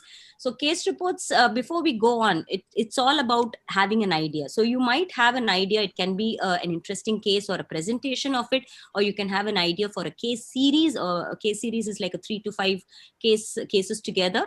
And when you have the idea, you give shape to the idea and you mold it into a paper. And that is an art in itself, like Dr. Nirmal sir had spoken about. So when you give shape to the idea, you think about it. The most common mistake that everyone does after thinking about the idea is to immediately start writing the manuscript. And that is the most common fallacy that I feel every new beginner has. The actual thing that has to be done is to actually start checking for the right journal to submit our article. So it is very important to knock the right door to get our article published. So our article might be an excellent one, a probably okay one, or something that might not be accepted in the very prestigious journal. So you'll have to decide where exactly to put our article. So that is based on whether your article that you're going to put in is indexed or not. So indexed is basically having them in these qualified search engines that will bring forth your article to the fore when someone is searching for it. So it could be PubMed Central, it could be the SCI, it could be Web of Science, it could be a lot of other search engines as well. So just check whether the article that the journal you're looking for is indexed, whether it is peer reviewed. Now, peer reviewed basically means that whatever article you send to the editorial board gets sent out to a set of experts in the field of your topic that you have sent. They send back their comments, and that way the article can either be rejected, accepted, or revised. So sent for revision. So this is how a peer reviewed process works. And many good journals are, most of the good journals are peer reviewed.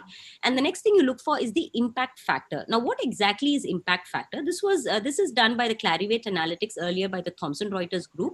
Now, here what they do is every 2 years, they get a collection of all the articles that have been cited and how many times they've been cited in the journals, and they form a number. So this number can range anywhere between 0 and anywhere above 10. So for example, our IGO is probably around 1.25.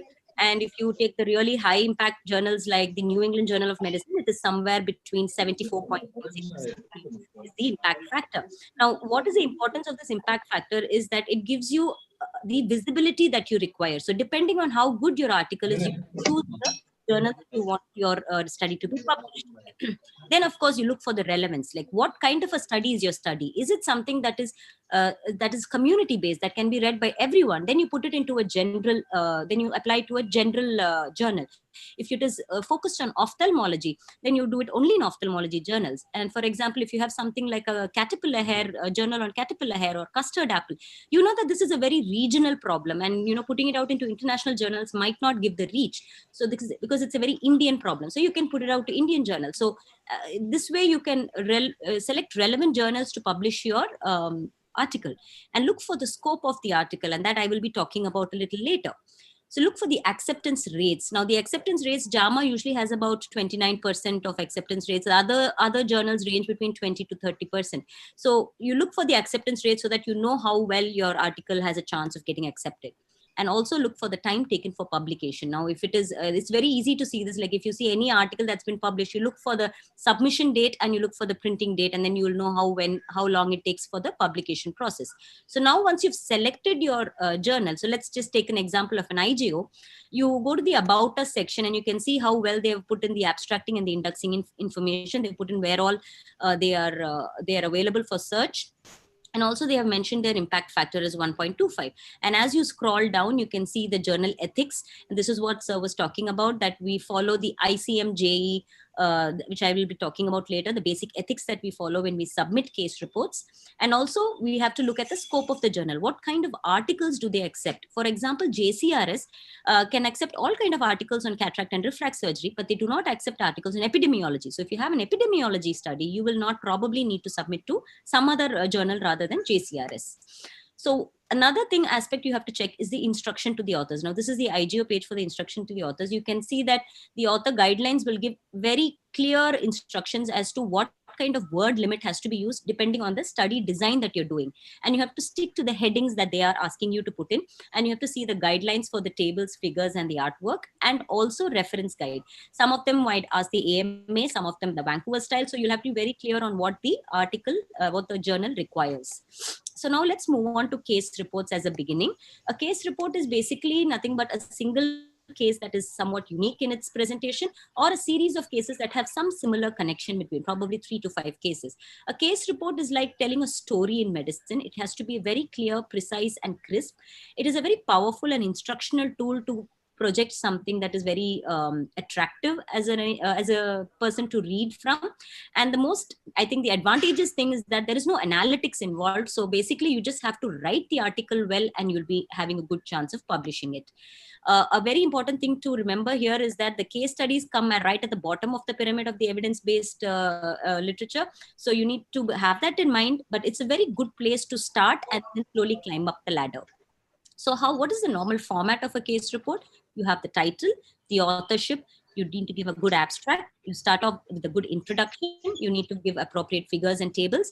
Of course, patient confidentiality is very important considering this is a case report. And you have to top it off with a good discussion, give your acknowledgements if necessary, and the references. Now, through all of this, the reason why you submit a case report is for its uniqueness. And that has to be highlighted everywhere, including the introduction.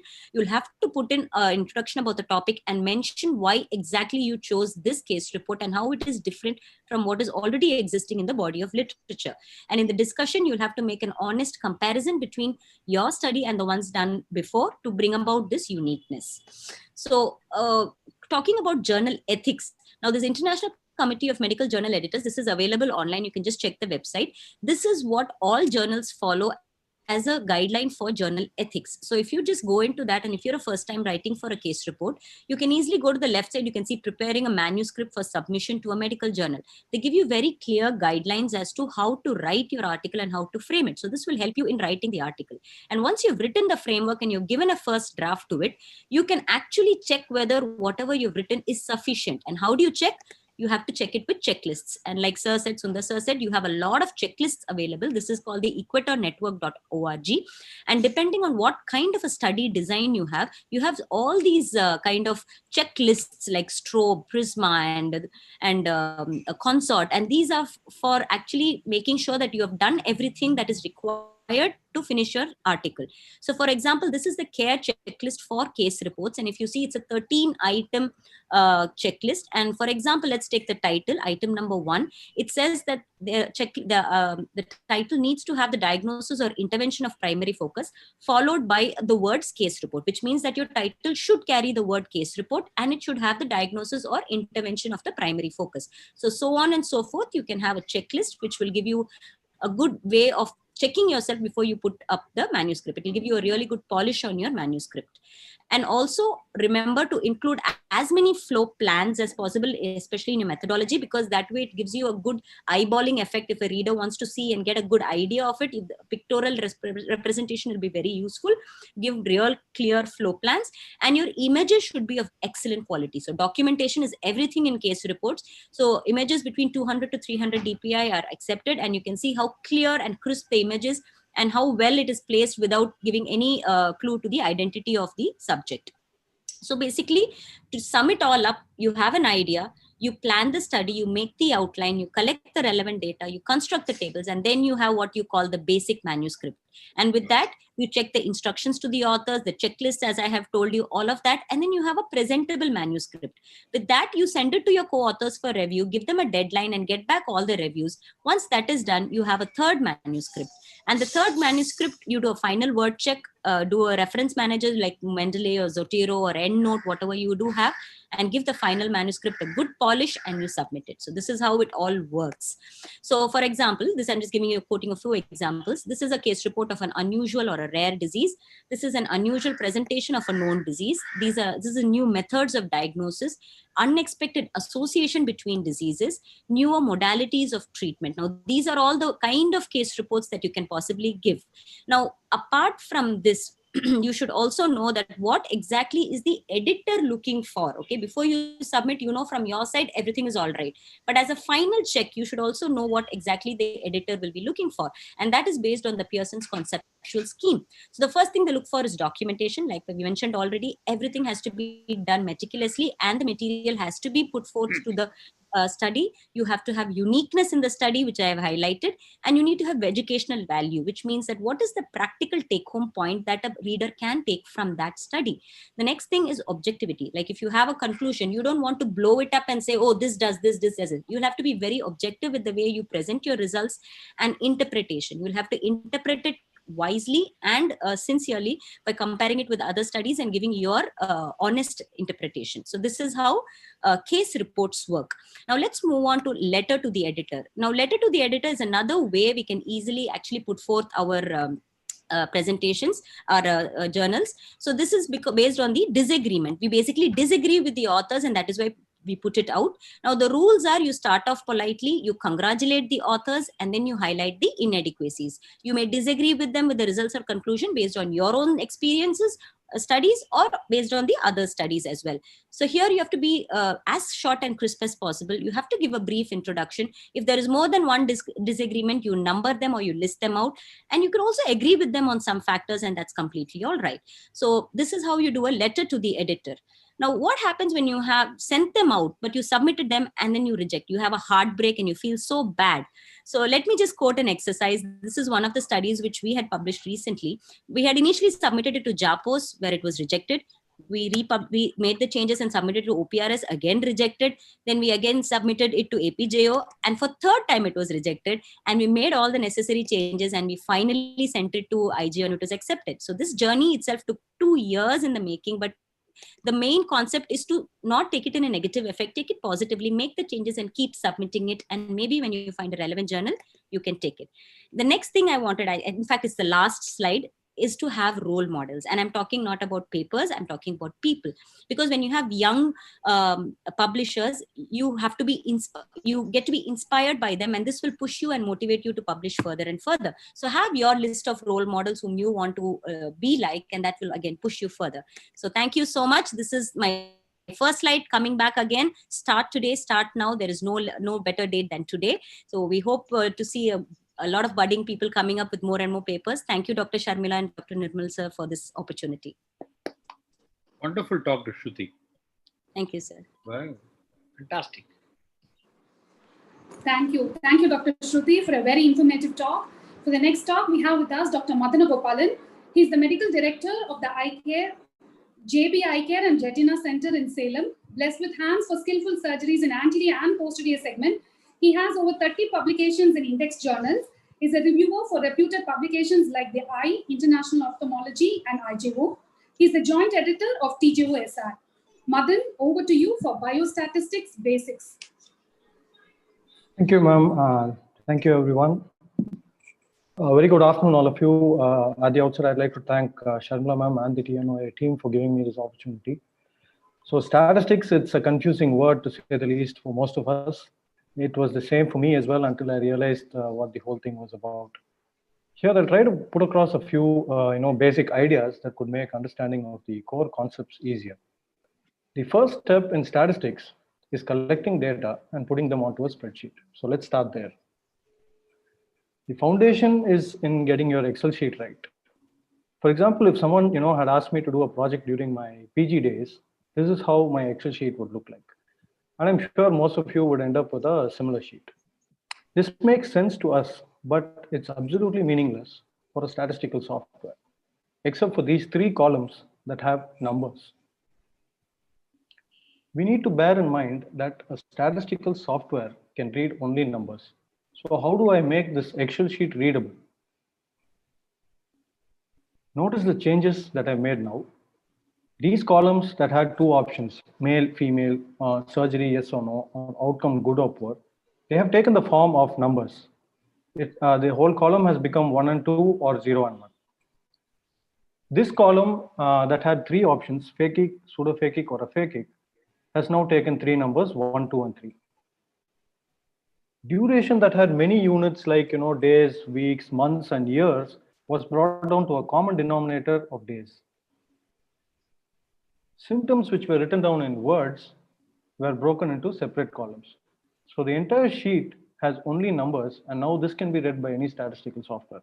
The message is try and get your data entry correct right from the beginning itself, and that's almost half your work done. Speaking of data, what does it mean? A collection of facts or information from which conclusions can be drawn is data. A variable is a characteristic or attribute that describes something. It varies. A single column on an Excel sheet usually describes a specific variable. A variable now, it can be either continuous or categorical. A continuous variable, as I showed, can take any value with a common unit. For example, if I have a group of 100 people, I can look at different variables. Age from 1 to 100 years, height from 5 to 7 feet, weight from 10 to 100 kgs, axial length of the eye from 20 to 24 millimeter, etc. On the other hand, a categorical variable has limited number of values. They are simply groups with no common unit. There can be 2 or more groups. In nominal variables, there is no particular order. The 100 people that I just showed, they can be grouped as males or females. If they are students in a school, I can probably group them into 4 houses and the like. Ordinal variables, in contrast, have some kind of hierarchy. The 100 people that I showed can probably be grouped based on age, based on BMI, etc. There is some sense of, a low, medium, and a high. A column in an Excel sheet, as I said, represents a particular variable of interest. I have just described what the different types of variables are. Going back to the original Excel sheet that I showed, we have examples of each type of variable here. These values are like IOP, duration of symptoms, and axial length. They are continuous. These columns that have 0 and 1 for male, female, pain present or absent, surgery done or not done, outcome was good or poor, these are all categorical variables. They have no order. Hence, I can say that they are nominal. There are only 2 variables, so I can call them as dichotomous. This column for length status has 3 options. Hence, I can call it categorical and nominal, but it's not dichotomous. Now, next, can I convert continuous data to categorical data? Yes, I can do that. Let's take duration, which is a continuous variable in this column. I split this column into 3 groups: symptoms for less than 3 months, 3 to 6 months, and greater than 6 months. Then I assign the numbers 1, 2, and 3 respectively. What this has done is it has effectively converted a continuous variable into a categorical variable. So I think I've given some idea on how to collect data, what variables are, their types, and how they should be in your Excel sheet to make the rest of your work easier. A poorly designed study can't be salvaged, while a poorly analyzed study can always be reanalyzed. So we need to bear that in mind. We move on to statistics. Broadly, they can be classified as descriptive or analytic. Once you've got your Excel sheet right, this part is a cakewalk. You just mark the columns that have to be analyzed and the software does it for you. In descriptive stats, I simply describe a set of data or a single column in an Excel sheet. First, if I have continuous data, let's say I have a group of Hollywood superstars and I know their heights. How best can I describe this group as a whole? I can probably count and give them a number. I can estimate central values like mean, median, and mode. I can also figure out how the height is spread out in the group by estimating the range, variance, and standard deviation. Next, if I have to describe a set of categorical data, let's say I have the same group, but I split these gentlemen based on height into 2 groups, less than 5'10" and more than 5'10". Every person on the left is assigned the number 1, and every person on the right is assigned the number 2. So individual height no longer matters. What matters is simply what group they're in. So how can I describe these groups? It's not about the height anymore. The count and proportions serve a purpose. Central tendency like mean, median, and mode, or range and standard deviation have no meaning here. So that was about descriptive statistics. Let's move on to analysis, or the fun part, in my opinion. This is where I try to pit one set of data against another. In other words, one column is compared to another column of your Excel sheet. There are 3 types of analysis one can do: differences, correlation, and association. Going back to our set of gentlemen whose heights we have, suppose I have another set of leading ladies. I have their heights as well. I simply compare the 2 groups and see if there's a difference in the height of the 2 groups. Next, correlation. I have the same group of men. Now let's say I have both their height and weight. I plot height on one axis and weight on another. I try to see if there's a pattern or dependence, and if so, what is the direction of dependence? As height increases, does weight increase? Or as height increases, does the weight decrease? So finally, association. I have data on height, weight, and let's say now I also know the number of movies that they've starred in. Can I predict their remuneration? Can one set of data, a few sets of data, predict another set? The simplest example that ophthalmologists can understand is the SRK formula, where IOL power is predicted using the axial length and corneal curvature. So after playing around with the data that you have, you need to send the message across to your readers in a short and succinct way that's easy to understand. So in doing this, tables and charts would help you. I will show a few examples from my published papers that will kind of tell us how this can be done in an easy way. So in this table, age, axial length, and IOL power are continuous variables. They are described by their mean, standard deviation, and range. The difference between these two groups, group A and group B, is analyzed, and the value is shown in the last column as the p-value. Categorical data like gender and laterality are described by the number and proportion. Again, difference is compared and represented in the last column by p. In this table, p is more than 0.05 for all the 5 parameters that were analyzed, and it tells us that both groups were similar with respect to these 5 parameters. Here, in another instance, continuous data like age, visual acuity, and macular volume are described by the mean and standard deviation. Categorical data is described by the number and proportion. In this instance also, the difference was analyzed, and we found no significant difference between the two groups, that is the group with CRBO and the group with BRBO. P-value is not written here, as certain journals, they don't want the exact p-value, they simply want you to mark a star if there's a difference, or leave it alone if there's no difference. So that's how tables help us. Next, we can also use certain charts to pictorially represent data.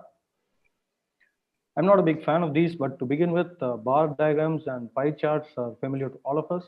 They help to represent continuous and categorical data. If one is particular about using such diagrams for continuous data, then histograms can be used. These are basically the same bar graphs with no gap in between the stacks. But to represent continuous data, the box whisker plot is a very good option. In this figure, I've represented refractive error of two groups at various stages of a study. I look closer at one single plot. Here you can identify the mean, the quartiles, and the range. Next, a scatter plot is one that represents correlation. Visual acuity on the x-axis in this instance is compared to carotid and cardiac parameters on the y-axis. In general, we see that the trend is an upward slope to the right, which simply means that there is a positive correlation. As one value increases, the other also increases. It's important to remember that correlation doesn't imply causation. Finally, this scatter plot, one can make out a positive correlation, negative correlation, and no correlation between the studied variables. So that brings me to the end of my 10-11 minutes trying to describe some basics in statistics. So I made an attempt to describe how an Excel sheet should be prepared, what the different variables are, what statistics is all about. I've consciously avoided mentioning the names of statistical tests, as in this basic talk, I did not want to confound the understanding of how to do with what to do. I've also attempted to demonstrate how tables and figures can be judiciously used to convey what you've spent your precious time studying in a simple manner that anyone can understand. Thank you all. Thank you for patient audience. Thank you so much, Madan. That was a fantastic talk. You simplified all the complex tests very nicely. Like you said, you didn't cover those tests. So do you think that an ophthalmologist should have a good idea, knowledge about those tests, or sometimes that when the reviewers looks at the paper, the tests are not done properly, like a PET test or a chi-square. True, ma'am. True. It's good to have a basic understanding of the tests that have to be employed. But more importantly, if you can get your data sheet right, even if you have made a mistake in the test that was employed, someone else can do it for us. Actually, the test takes, I think, 5 minutes to do it if you have the software and you know what column to compare with what column. The more difficult part is getting the Excel sheet right after somebody gives it to me and says, sir, can you do the statistics for me?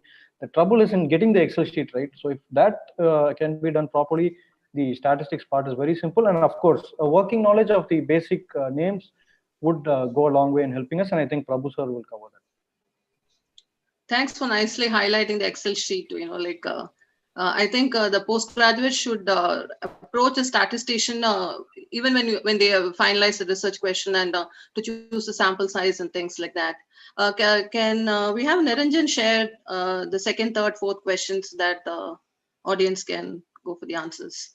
I think the first question, not many have answered it right because it was a before Rachla ma'am's talk.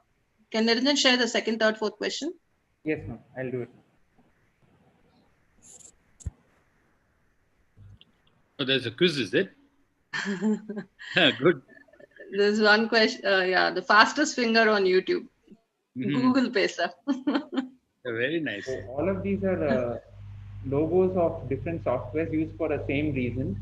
So if the answer is, what is common between all these softwares?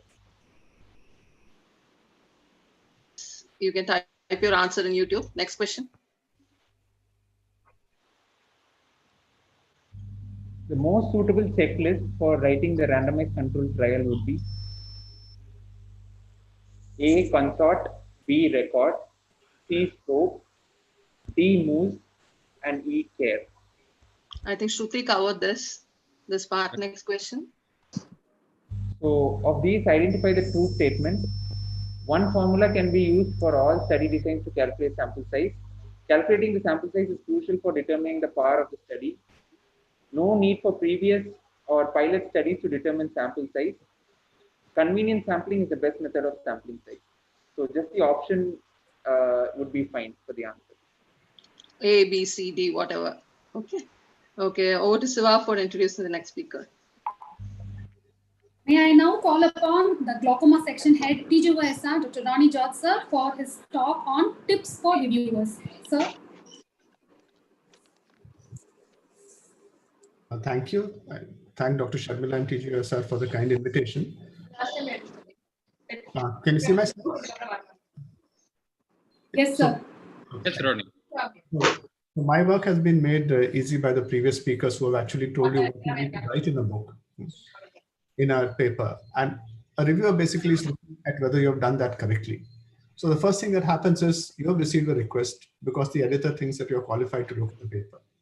The first thing that I look at, and what most of us should look at, is what is the deadline, and ask yourselves, do you have the time to do this? And reviewing takes time. If you don't have the time and you don't think you'll be able to do it, it's better not to accept because you're delaying that publication that much more. Then you take a quick look, you read it. Most journals would give you the abstract too. Some of them would give you the full article. And once you have taken a look at that, you decide whether it is your area of expertise. While the editor may have thought that this is your area of expertise, it may not really be your area of expertise. And if it's not, it's better to refuse it. If it is, then you ask yourself whether it interests you and you decide whether you want to review it or not. On occasion, sometimes it does happen that you will find something which is not quite your area of expertise. And some years back, I had an article written to me which was very complex. So I wrote to the editor saying that this is too complex. I don't think I'll be able to review that. So the editor wrote back saying, we have not been able to find any reviewer to do this. I request you to please try and review it anyway and let us know what's happening. So sometimes that does happen, and you need to communicate with the reviewer in that situation. The next important thing is whether there's a conflict of interest. And you should either refuse or inform the editor before you have read the article. If you are doing something similar, or if you are working for a competing group, then it's important that you tell the editor that there is this conflict of interest about the article. The other thing that sometimes happens at this point is you realize that this is an article that you have already reviewed before for some other journal. If that happens, again, communicate with the editor saying that I've reviewed this before, do you want me to review it again? And most editors would ask you to review it again and ask you whether whatever changes you had suggested have been done. What else is expected from you? You need to be on time, and you need to keep the contents of the article confidential. You cannot go around presenting this anywhere else. You cannot go around showing this anywhere else or even discussing this, because that breaks your confidentiality rules. So what are the types of reviews that you can have? You can have a reviewer and author blinded review where both the reviewer and the author don't know who did what. The second is where only the author is blinded, where the reviewer knows who the author was. And the third is where even the reviewer's name is provided. So you need to be sure what type of review it is. Based on that, you can decide whether you want to accept it or not, or whether you would prefer that you don't have your name attributed to that review. Whenever reviewing takes time, so make sure that when you're reviewing for certain fake journals and very low quality journals who will basically publish everything in spite of whatever you have reviewed, it's just a waste of your time. So make sure you don't get taken in reviewing for journals like this. So what do I do first? I flip through it. I look through it very quickly. You look at how well it's written, look at the language, look at the complexity, assess how much time it will take, and then ask yourself, is it worth reviewing in detail? How much effort has the author made?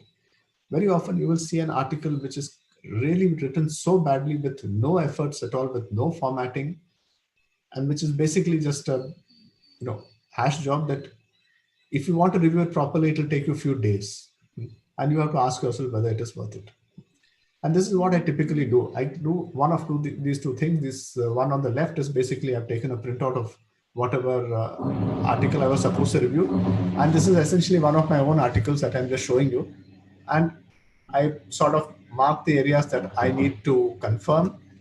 It may be just check that figure. It may be to compare with something else, or it may be something that I don't understand.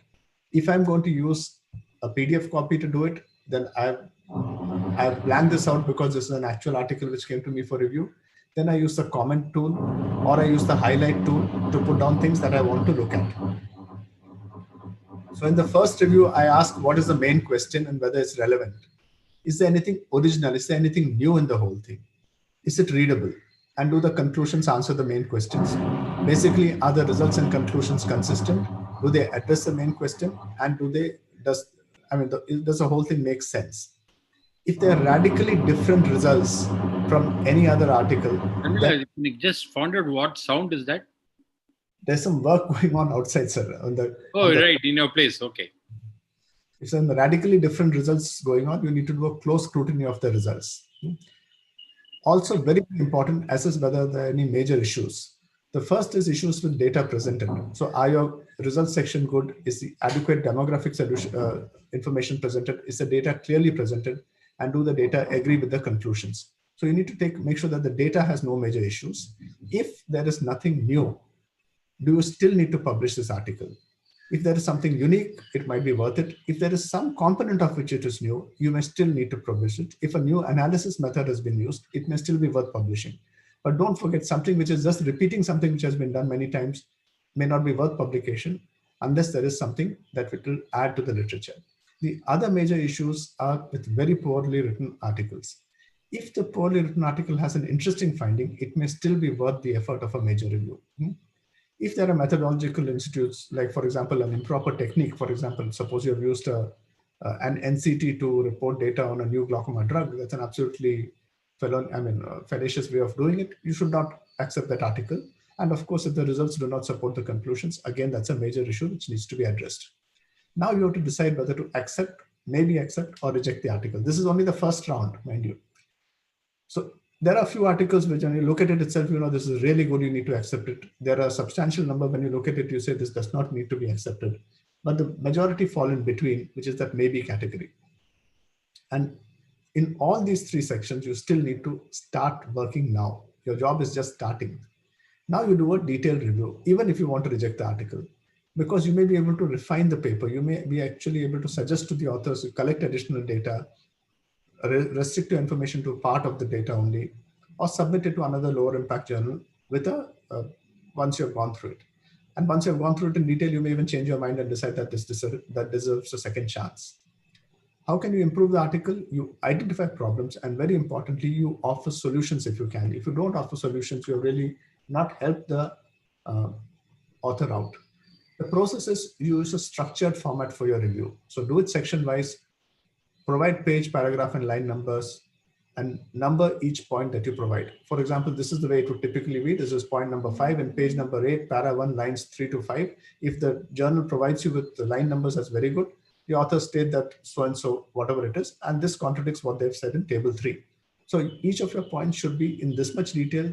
Therefore, they can look at it specifically and answer you specifically. You have to identify inconsistencies in the article. Does the table and the graph match? Does what they said in methods match what they're talking about in discussion?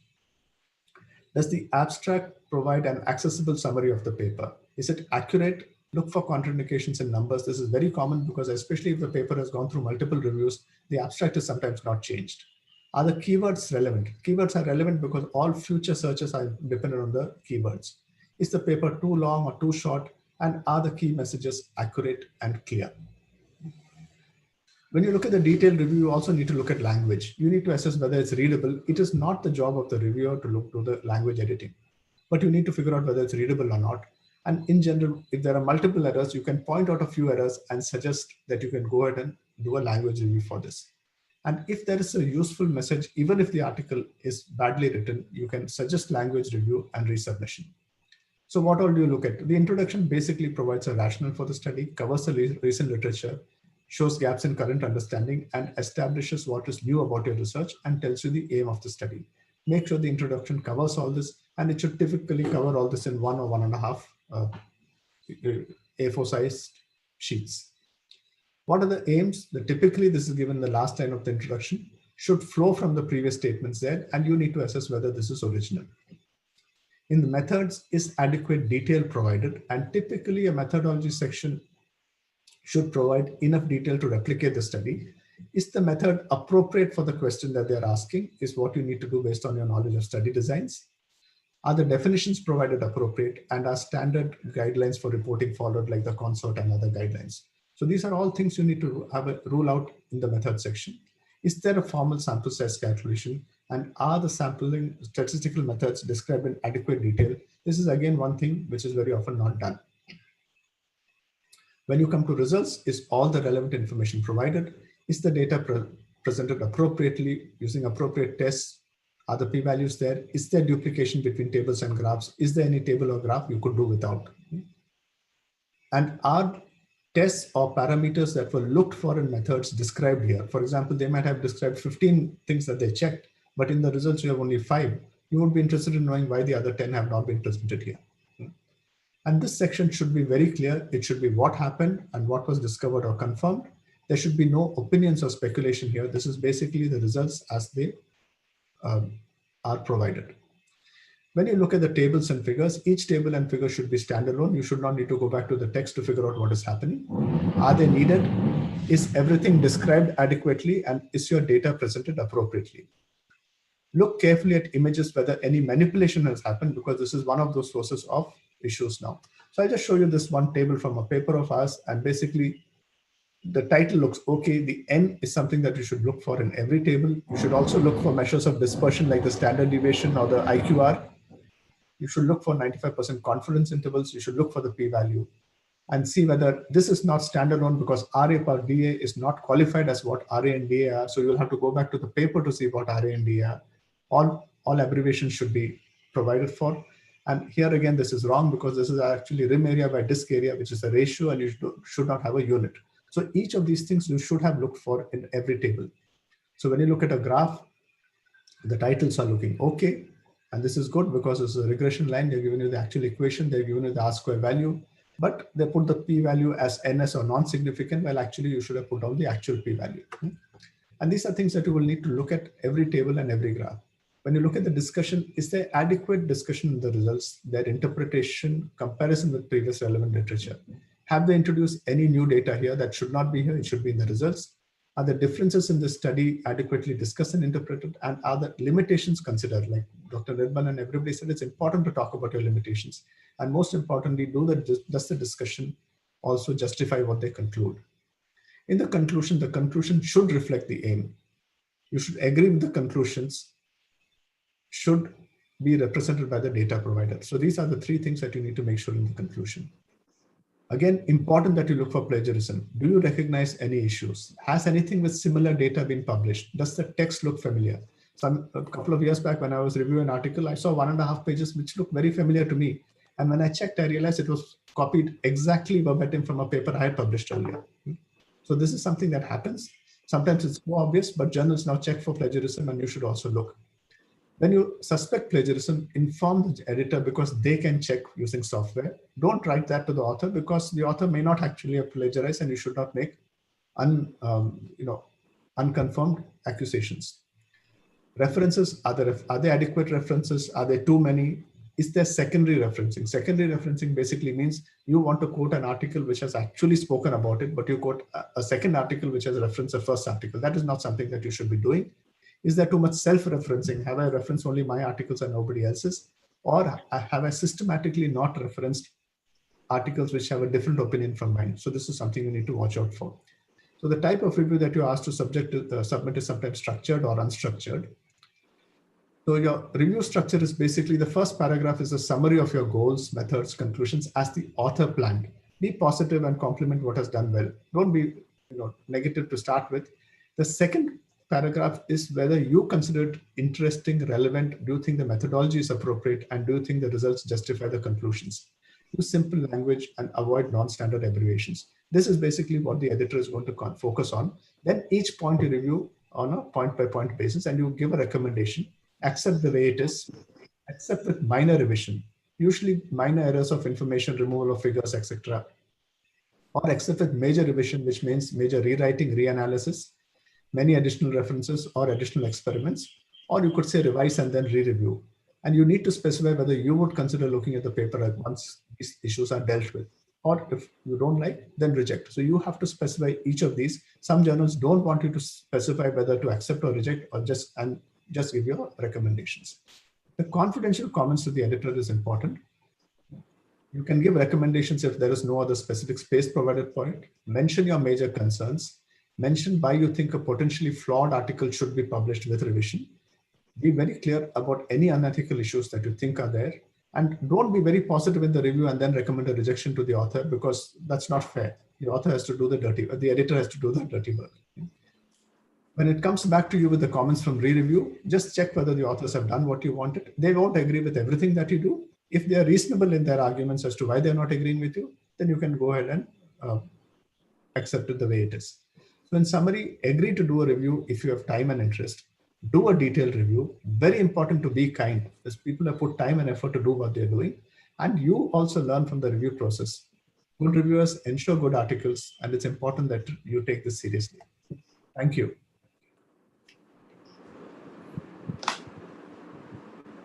Very nice, Ronnie.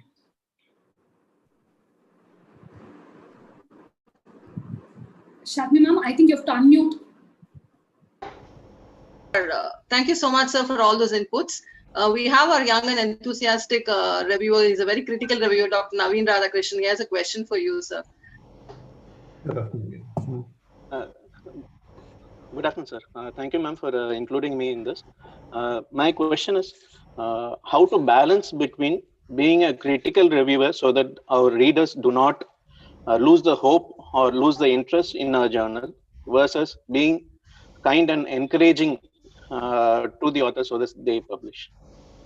Okay, it depends on how much effort you have put into the review.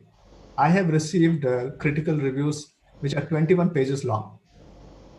Okay, sir. I have to answer, 100 comments from an editor. And you realize if they have put in the effort, they don't mind if you're critical, because you're only trying to improve. If you have written only 3 lines saying this is a terrible article, never show your face here again, obviously they're going to be disappointed.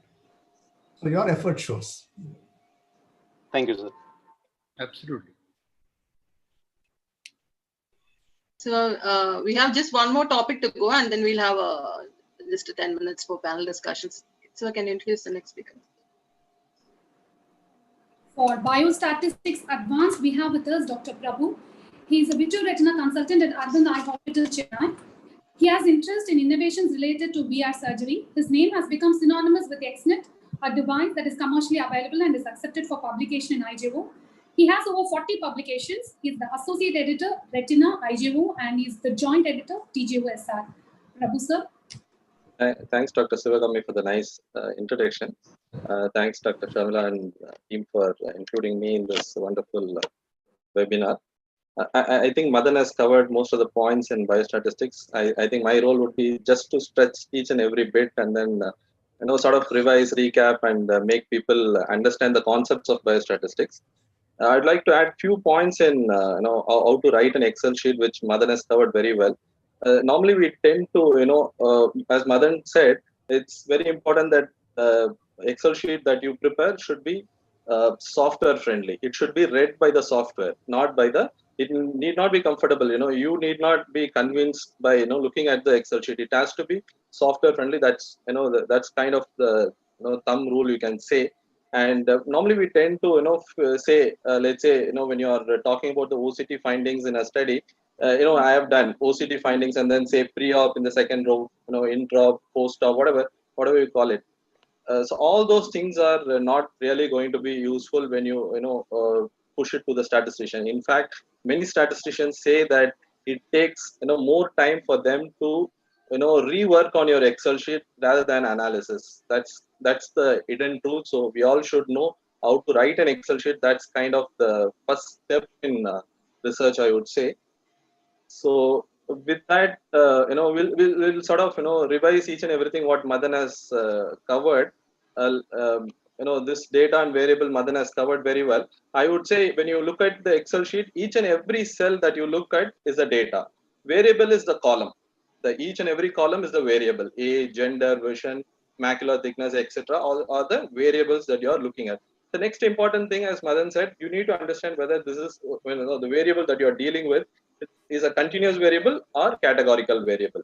So that is something which is very important, that when you design your study, you need to understand your primary outcome. Is a continuous variable or a categorical variable. Categorical variable has got binomial or ordinal or multinomial. Ordinal will have a hierarchy to it. It's kind of an order. There is an order to it: mild, moderate, severe, NPDR. Whereas binomial is kind of only two things: age, gender, male, female, something like that. That is category. I'm not going to stretch upon because Madan has covered very well. We'll just push through this. So I would like to introduce this concept. Whenever we talk about study designs, you would have seen when you read research papers, there will be a statistical plan. In that, authors would have written what is the primary outcome measure and what is the secondary outcome measure they are looking at. It's very important that you need to define it very clearly, and that's a dependent variable. Let's say, I will probably in this talk, I will sort of, give you a hypothetical study. Let's say, you are looking at patients who come with macular edema, diabetic macular edema, and you are doing some intervention, either Avastin or IVT. Let's assume that Avastin is one group and IVTA is another group. You are measuring the macular edema or macular thickness by means of OCT in terms of microns, and then you are looking at after intervention, you are looking at it. So if I say my primary outcome is the lines of improvement, the visual BCVA lines of improvement after my intervention, that I'm dealing with a continuous variable. The lines of improvement, line can be 1, line can be 2, line can be 3. That's a continuous variable. Let's say I'm saying my primary outcome measure is the percentage of subjects who showed good response. Let's say good response is 100 microns reduction in the thickness or 200 microns reduction in thickness is good response. When I define good response is that, and the percentage of subjects who showed good response. So if that is my primary outcome, I'm talking about a categorical variable. So my dependent variable after intervention is a categorical variable, because this needs to be defined when you design your study, because the type of test and everything that you are going to deal with is very different for categorical and continuous altogether. So it's very important that we dissect it at the beginning. So when we talk about this primary outcome measure and cause and effect relationship, dependent variable is the one which you get after intervention. Before intervention, what we are talking about is the independent variable. So the independent variable is independent, obviously. Dependent variable depends on what the patient presented with. So in this study, in this hypothetical study, patient came with diabetic macular edema. That's the independent variable. They came with some variable, the macular edema, macular thickness. So after your intervention, you are looking at the macular thickness. So that depends on the pre-intervention variable. It's not going to be very different from what the patient came with. So that concept we need to understand, with which we can sort of push through. So this is any research paper, when you see people would have definitely given you a demographic profile of the subjects or the study participants, age, gender, duration of symptoms, etc. These are all this is called the descriptive statistics. So as Madan said, the statistics you can broadly divide into descriptive statistics and analytic statistics. Descriptive statistics, you are probably dealing with a demographic profile, which we will see now, and analytic statistics we'll see subsequently. So descriptive statistics, again, for a continuous variable it's different, and for a categorical variable it's different. Continuous variable, when we describe continuous variable, you would have probably seen age of a patient. They don't say in one number. In whatever Excel sheet that Madan has shown, you would have seen one number followed by something plus or minus within a bracket, isn't it? So that's basically the thumb rule. You need to have one central tendency, a measure of central tendency, and measure of spread. So spread is this, your if it's mean, we've all read this during our medicine posting, SPM posting. So now we need to apply all of this. Mean is nothing but the average. Median is a central value in your study subject, subset, and the mode is nothing but most repeated value. Probably we don't use it much. Mean and median are very frequently used. So when we use mean or the average, we normally you combine it with standard deviation. Standard deviation is nothing but the square root of variance. Variance is nothing but how far this particular value is different from the mean. How far that's nothing but variance, and the square root of variance is nothing but standard deviation. So we normally describe, let's say, mean age of a patient is 58 plus or minus so and so standard deviation. That's how it is described. So we need to understand these concepts. Similarly, when we talk about median or the central value, we talk in terms of range or interquartile range. The best way of expressing a continuous variable, what people recommend is median with range or interquartile range. Range is when we say range, it's the minimum to maximum value. So this figure probably you would have seen. Everybody must have seen in original articles. This is nothing but box and whisker plot. So this is the graphical representation of your continuous variables. Continuous variable. So many times a statistician will not give you. So you should particularly ask for these box and whisker plots for adding value to your paper. So what is the use of this box and whisker plot? If you see the central box, that corresponds to 25 to 75th percentile. The middle one is a median. So above and below you have this box, upper and lower limits, 25 to 75 percentile, and then you have two whiskers below and up. That corresponds to 10% and 90% of your percentile.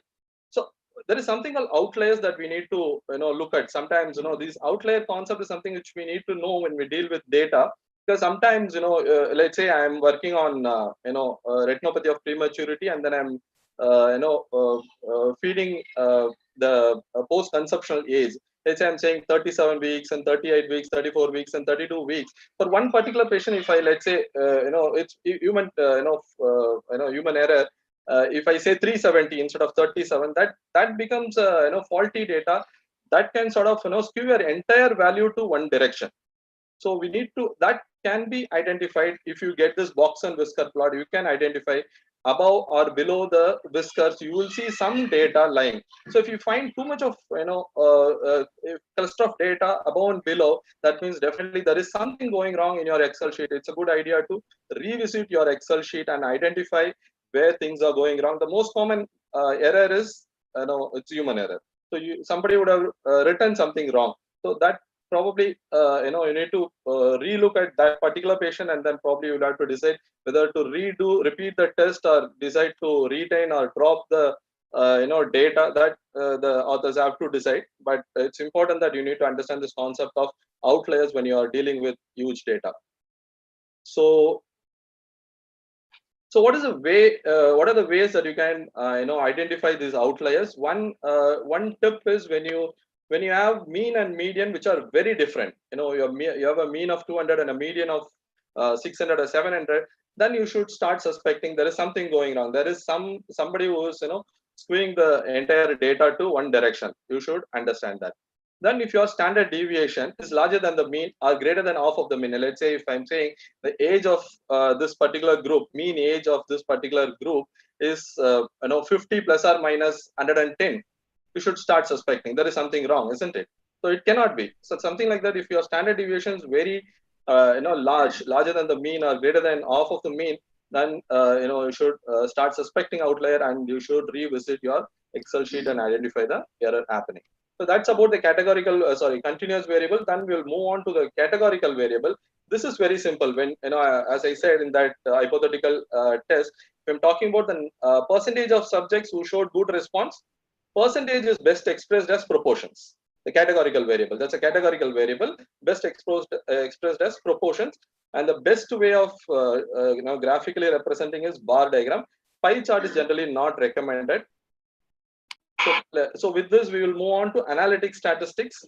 Analytic statistics, Madan already mentioned this. So you have three basic forms. One is difference, one is correlation and association. Correlation and association probably we can say a bit advanced, but difference is something which we normally use in most of the studies. So probably we'll give a little more importance to that, and then touch upon correlation and association at the end.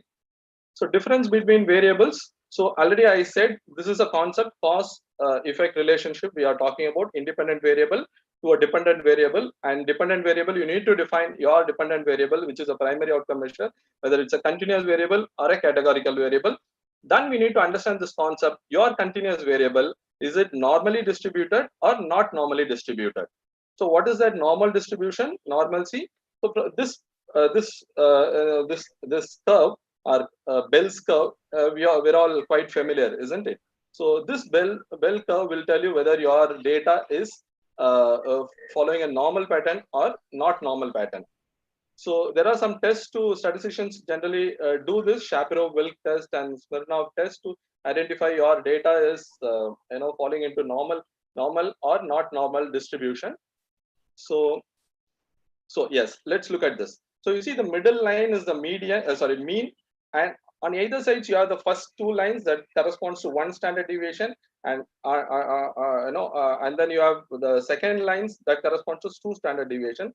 This is 68%, 34 on this side, and 14 on either side, 95. It comes to roughly 95 to 96%. So now you need to understand this concept with the Bell's curve. What is 95% confidence interval and p-value? I'll give you a simple example.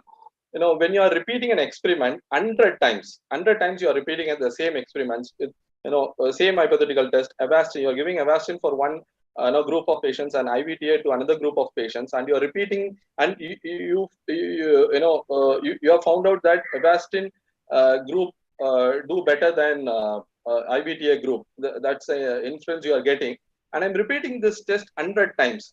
What is the probability I will get the same result? So that is something is p-value. So if I can get, let's say look at this, the p-value is 0.03. That means 3 times and 97%. This 0.3 is 3%. So 97% of the times I will get the same effect. That Avastin will do better than IVTA group. 3% chance it may not happen. That is by chance. That is still okay.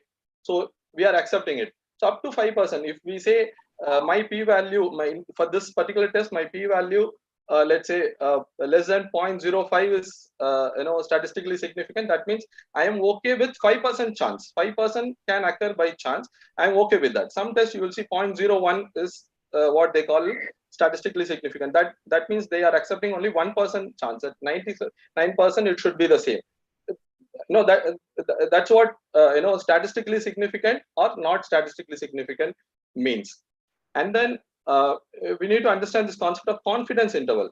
The key thing is, now you are seeing mean, and then on either sides you have two lines, isn't it?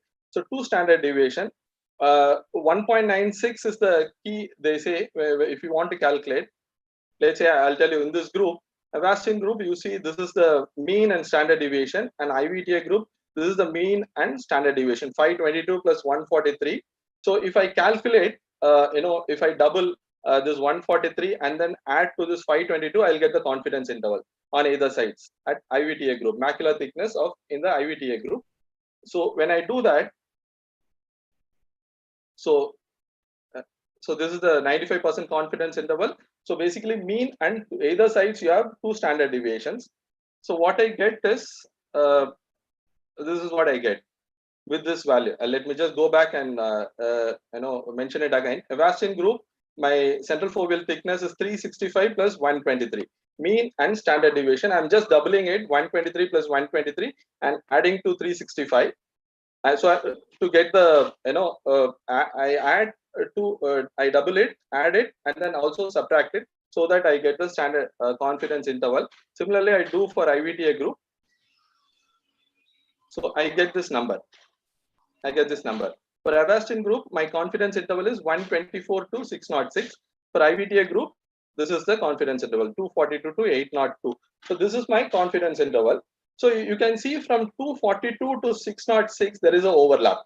This is a very important concept that we need to, as a reviewer also, when you look at data, we need to understand that you need to mentally assume what is the Bell's curve. My Avastin group, this is my Bell's curve. My IVTA group, this is my Bell's curve.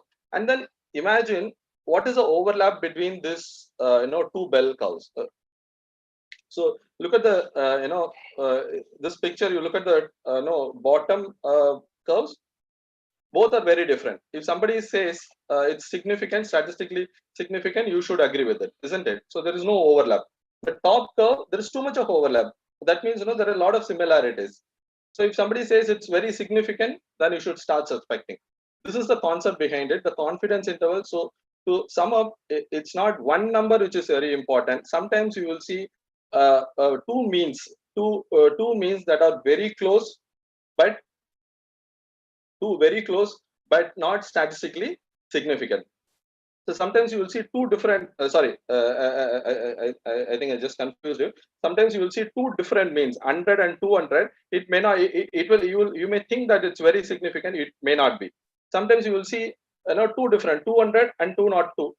I mean, it's too close. You will think it's not significant, but it may be significant. So the point which I'm trying to drive in is, it's not the mean which determines the p-value or the significance. It's a spread. It's a confidence interval. It's a spread which standard deviation that determines the significance in statistics. So look. If you look at this data. So we probably the upper two lines will be important for us, which deals with two groups. When we have two groups, again, let's go back to our hypothetical study, Avastin and IVTA. If we are looking at the same group, pre-Avastin macular thickness and post-Avastin macular thickness, I'm looking into the same group. What test I should apply if it's a parametric data? Parametric is nothing but normally distributed continuous variable. So I should apply paired t-test. Let's say if it's non-parametric, what the test which I should apply is Wilcoxon signed rank test. That's it. In the same group, I'm talking about the Avastin group. If I'm looking at something in between two groups, the post-Avastin macular thickness and post-IVTA macular thickness, I'm looking at macular thickness in two different groups. They are very different. They are not dependent. They are different group. So what test you apply is independent t-test. If it's a parametric continuous variable. If it is non-parametric, it is Mann-Whitney that you apply. So as I said, it's very important that you define what your continuous variable, and whether it falls into normal distribution or not normal distribution, and accordingly you choose your test. This may be confusing, but probably if you go back and relook at it, it will be very simple. If you have, sometimes you'll have more groups, Avastin, IVTA, and you have laser group, and you have Razumab group. You have multiple groups, then you have different tests to go about. Again, ANOVA comes into play, and ANOVA and you have Friedman test and Kruskal-Wallis test. Friedman, if it's within the same group, and if it's different group, then you have Kruskal-Wallis test. So when you have more than two groups, the initial test that you apply will tell you that there is something which is significant. It may not tell you what exactly. The significance lies between Avastin or IVT or Avastin or laser. It may not tell you. Then what you do is post-hoc analysis. Probably will not go into all of that. But I would want everybody to understand that when you read a paper, you should know that Mann-Whitney and Wilcoxon signed t-test, paired t-test, and independent t-test, and what are the situations that you apply all these data. Sorry, all these tests. So this is all about continuous variable. Categorical variable is again very simple. Whatever be the distribution, whether it's normal or not normal distribution, whether you have two groups or multiple groups, chi-square test is the only test that you commonly use to find out the significance of categorical variable. Sometimes if the sample size is too small, then what you use is Fisher exact test. And even for categorical variable, you need to provide confidence, a 95% confidence interval. That is very important. So this is about differences between variables. Differences between variable, which is one part of analytic statistics. How many more slides to go, Prabhu? Probably I can just in a couple of minutes I'll finish off this, Shamila. Okay, thank you. Yeah. So just to touch upon what is correlation and association. So correlation, if you want to study a linear relationship between two variables, then what you apply is correlation, best expressed as correlation coefficient. And this is how correlation coefficient will be shown. Two-way scatter plot. I'll just drive in one message. This is the linear relationship that you are looking at between length and weight. So if you see in the first diagram, you have a 45-degree linear line thing, and in the second diagram, you see it's slightly slope. If you see, it's slightly not that steep. So that so the correlation will tell you how strongly two variables are correlated. The diagrams will give you an idea. Association, if you want to study any kind of relationship, let it not be linear, any kind of relationship, sometimes up, sometimes down, what you use is association. Best example is IOL formula. We all know that K and L are associated, how it's associated with IOL power and how it can predict IOL power. So what we use is regression analysis. Probably I'll just skip all of this. Linear regression, you have two things in regression analysis. One is linear and logistic. Linear is used for a continuous variable. Again, the importance that you need to define what kind of variable you are dealing with. It's a linear regression for continuous and logistic for categorical. Linear is expressed as beta coefficient, and logistic odds ratio. That's something you need to understand. Odds ratio is used for logistical regression analysis. So probably with this I'll end. I would like to acknowledge Sengupta Research Academy. Anybody who's interested in research, who want to do, has no clue how to start with, probably this is one for platform where people can, make the best out of it. Thank you. Thank you, Prabhu, for that fantastic talk. Actually, these talks are there on YouTube thanks to the TNOA Association. We have the President-elect Mohan Rajan sir and Thangavel sir also addressed the meeting. So all these talks are available on YouTube. So I think we have to go back and look at all these talks, especially Prabhu's talk and Ronnie sir's talk and Madan's talk, to get a fair idea. I think the postgraduates will do that. Murli sir, over to you for panel discussion.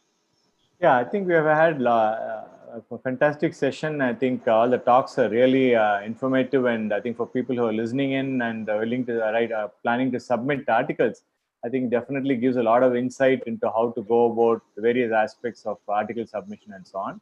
Two quick questions. I think we're really short on time. Two quick questions from the participants who are attending the workshop. Is there a time limit? This is for all panelists. Is there a time limit between data collection and submitting the article for publication? This is from Dr. Pratibha, I think. She wants to know, suppose you have collected the data 10 years ago, and you want to publish the article now, or you want to collect the data which has to be recent and then submit. So panelists, Dr. Ronnie. Yeah, that's a difficult question. It would depend on the type of data. If you don't expect to see changes in the population or in the test that you have done, then many journals may accept it. But most journals, the moment they see 10 years, they will say, no, why didn't you publish in between? There's always a suspicion that there's something has happened in between. Dr. Madan? I agree, sir. That is one part of it. And the second thing is your data or the conclusions may have become obsolete. It may not be relevant anymore. Correct. And another question from the participants is, the journals very often ask that when you're submitting an article, can you suggest a reviewer? So how some of the authors who are submitting for the first time or first few articles, they were actually puzzled as to how can they suggest a reviewer to review their article. So I request Madan and Prabhu to answer that. Actually, we can suggest, sir. There's no harm in suggesting. Prabhu, sir, please go ahead. I normally don't suggest because there is no guarantee that they will send to your reviewer, and it's always biased. I don't know. Nowadays, it's not compulsory that you need to suggest. You can skip, but I think recently when we submitted to ophthalmology retina, that was mandatory, and we had to suggest somebody who's known to us, obviously, to submit. So I don't think there is they will strictly do that. We can suggest a name, sir, but the thing is, looking at it from the editorial point of view, it may cut down their work also. So there's no harm in suggesting somebody. Of course, it's good if the person is not known to us, which is very difficult. We can suggest names and we leave it to them and they decide. We make their job easier. Basically, that's it. Thank you, Prabhu and Madan. Dr. Mohan Rajan, you want to say, sir? No, I think because many people have suggested my name for reviewer and for eye journals and the Asia Pacific Journal of Ophthalmology as well. And I think they can suggest. I think it makes the job easier for the person who's at this thing to because if you and you also know exactly what the author wants.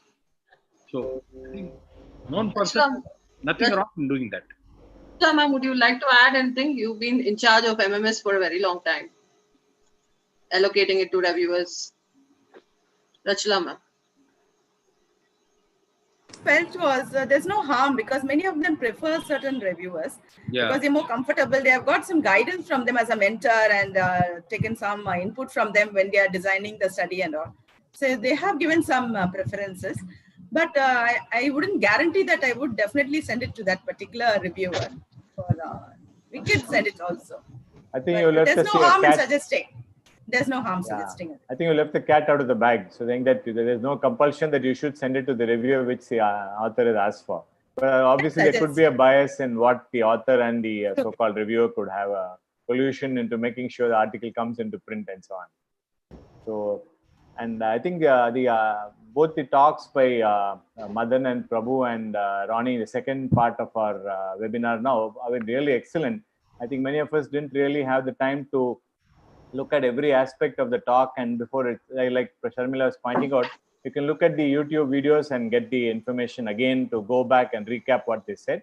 I am also suggesting that Dr. Rani's article, Rani's talk could become an article on how to a PDF of what he has spoken could be submitted to all reviewers if they're interested among our journal and the other editorial board members as to how really to review the articles. Second, I also suggest that Madan and Prabhu could write up their talks as an article, which you could publish in our own journal, subject, of course, all other preconditions being satisfied. Whether we could use that as a document for people to look it up in a simple way. Sometimes we find these books on statistics and biostatistics are so intimidating, and in a 100-page book, you can't really read a 100-page book. An article from our own journal can go a long way in making things easier. From an ophthalmic point of view, it would be nice. I think even Dr. Naveen Radhakrishnan can pitch in. He's a very critical reviewer and he has a lot of publications too. So all of them can actually pitch in and give us an article. And I must thank Dr. Rani for promptly giving us articles. You know, even if I asked him a week ago, like he would definitely give it in a week's time. He's very prompt in that. Any more? Would you like to add anything more, Sundar sir? Nothing more than that. Okay, sir. So, regards to the questions, I think two of them have got the passes, Srinivasan. I think the first question, nobody got the. Rachla ma'am, can you clarify that? The first question, I think they gave the answers after your talk. Yes, so that question was posted before my talk. Probably the same question after my talk, they would have answered correctly. Maybe that could have been a pre and post test question. So it's a very simple thing. Yeah, they're given cases and controls from the same population. So obviously it is a case control studies. That does the answer is case control study. So cross-sectional study, many have answered. The cross-sectional study is basically a snapshot. At that particular point of time, the cross-sectional, what are all the parameters here, the new and the old cases, but here it is very different. It is an allergic conjunctivitis control group and cases. So the answer is case control study. Thank you, ma'am. Dr. Naveen, would you like to add anything more? You've been reviewing articles. Would you like to add anything more for the audience? For the young researchers? Yes, ma'am. For a beginner, in literature review, the advantage of PubMed is you can give the reference formatted. Each article that you see, you can collect the formatted reference from the PubMed, and there is the possibility of you getting a free full article is more with Google Scholar than PubMed. So this is with respect to literature review. For case reports. Now, I think due to the lack of space, many journals are not accepting case reports. Rather, they are going in for photo essays and pictures and perspectives, just 100 words and just 3 or 4 images. And if you have a histopathology slide or a microbiology slide, picture, that you have more chance of getting it published. And with respect to data collection, when we form the proforma for data collection, instead of numbering the serial numbers to 1, 2 in 1, 2, 3, we usually number it in A, B, C, like how it will be labeled in the Excel sheet. So it is easy for us to go back and look at our data from the data sheet and compare it with the Excel sheet. That's all. Thank you. I have a question for the panelists and all the people. Can I ask, Sharmila? Yes, sir. Please go ahead, sir. About 6 years back, we submitted to British Journal of Ophthalmology an article on paper on blue dye oil, and we had about 75 or 80 numbers that time. And we got a reviewer. The reviewers they rejected the paper, saying that it is not a good number. The number is not enough. So subsequently, after about 1.5 years, 2 years, we submitted to a 450, got submitted and got published as well. So is there any, because all other things were normal, absolutely normal. The way the methodology, the MRAD format, everything was there. They couldn't find, only the numbers were there. The sample size was the main problem in that article. So I was wondering whether is there any way, because at that time, 6 years, 7 years back, we had less numbers. Now we got more numbers. But I was wondering, is there any way to go tackle this problem? From the panel, I wanted an expert opinion. Dr. Ron Lisa? Yeah. So typically what happens is when you have a new technique, you can even publish with 5, 10, 15 patients. Yeah. But once there are 3, 4 papers which have done it with those numbers, then the journals always want much higher numbers to be able to publish a similar descriptive study. The reason for that is if you're looking at complication rates or outcomes, and the complication rate is even 15% or so, you require a fairly large number of cases to actually be able to talk about the complications or talk about risk factors in any greater detail. So that's typically what happens. First few publications with few numbers, after that they want substantial numbers. Substantial, okay. So actually, this study that you were talking about, actually, it was published in TNOA journal from your hospital, Blue Dye Oil. Yes.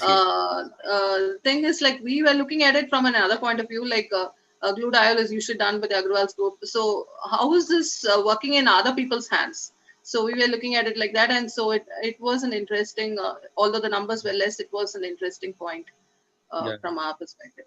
No, that's absolutely valid, Dr. Sharmila, because what happens is that the BGO, with its rejection rate of 90%, slightly higher, different criteria than most of us. Even IGO would be likely to publish it because it's regional. There's more interest in that too. Yes. So we need to know exactly what is the rejection rate for each journal. So we need to know exactly what is the rejection rate for each journal before we submit them. That is also very important, no? Yes, sir. Maybe inversely proportional to the impact factor. Yeah. Correct. Thank you. Very useful session. Learned a lot. Very educative. Thank you, sir. Over to you, sir, for vote of thanks. With this, we draw down the curtains on the TNOA Symposium on Research Methodology. Hope you all had a utilitarian session with points to ponder. We'd like to express our heartfelt thanks to President Dr. Thanguvelu sir, President-elect Dr. Mohan Rajan sir, and the Tamil Nadu Ophthalmic Association team. Our thanks to panelists and speakers. We sincerely thank the interactive audience for your valuable time on Sunday afternoon. In the same note, we'd like to thank Milmet and Census Pharma for helping us put this together. Thank you. Till we meet next time, stay safe, take care. Thank you, Siva. Thank you for moderating the session well. Niranjan, can you show those slides for sponsors? And Dr. Niveta Ji and Dr. Lata Srinivasan are the winners of that quiz. So we'll be giving them small gifts or GPay, whatever whatever's acceptable. Thank you very much. Dr. Sharmila. Thanks to the sponsors, Milmed Pharmaceuticals and Sensus Pharmaceuticals for. Dr. Sharmila. Yes, sir. Hello. Yes, sir. Yeah, well conducted. Very nice. Excellent. Very informative. Thank you. We hope we'll keep on conducting some more meetings like this frequently. Well done. Excellent. Thank you, Dr. Sharmila. Thank you very much, sir. Audible. Thank you. Audible. Thank you. Log it to end. My video, I'm in a different place. That's why I didn't want to have my video on. Now we can see, sir, you're in a car. We Yeah, really, I just came out of the really meeting. appreciate your Well done. Well involvement done. and enthusiasm. Right. Bye. Thank you, sir. Thank you very much. Bye-bye, everyone. Thank you all. Well done, Sharmila and team. Thank you, sir. You are you're the leader in leading us through all this. Thank you very much, sir. We'll Welcome. wind up the session, I think. Yes. You have anything more to say, sir? Thank you. Thank you, Doctor. Thank you. Thank you. Thank you. Thank Numerate Tech. Thank you. Thanks, Sai. Thank you very much. Most welcome, Doctor. I forgot to thank you at the beginning, so I thought I'll thank you now. Well done. Thank you. Thanks, Doctor. Thank you, Doctor.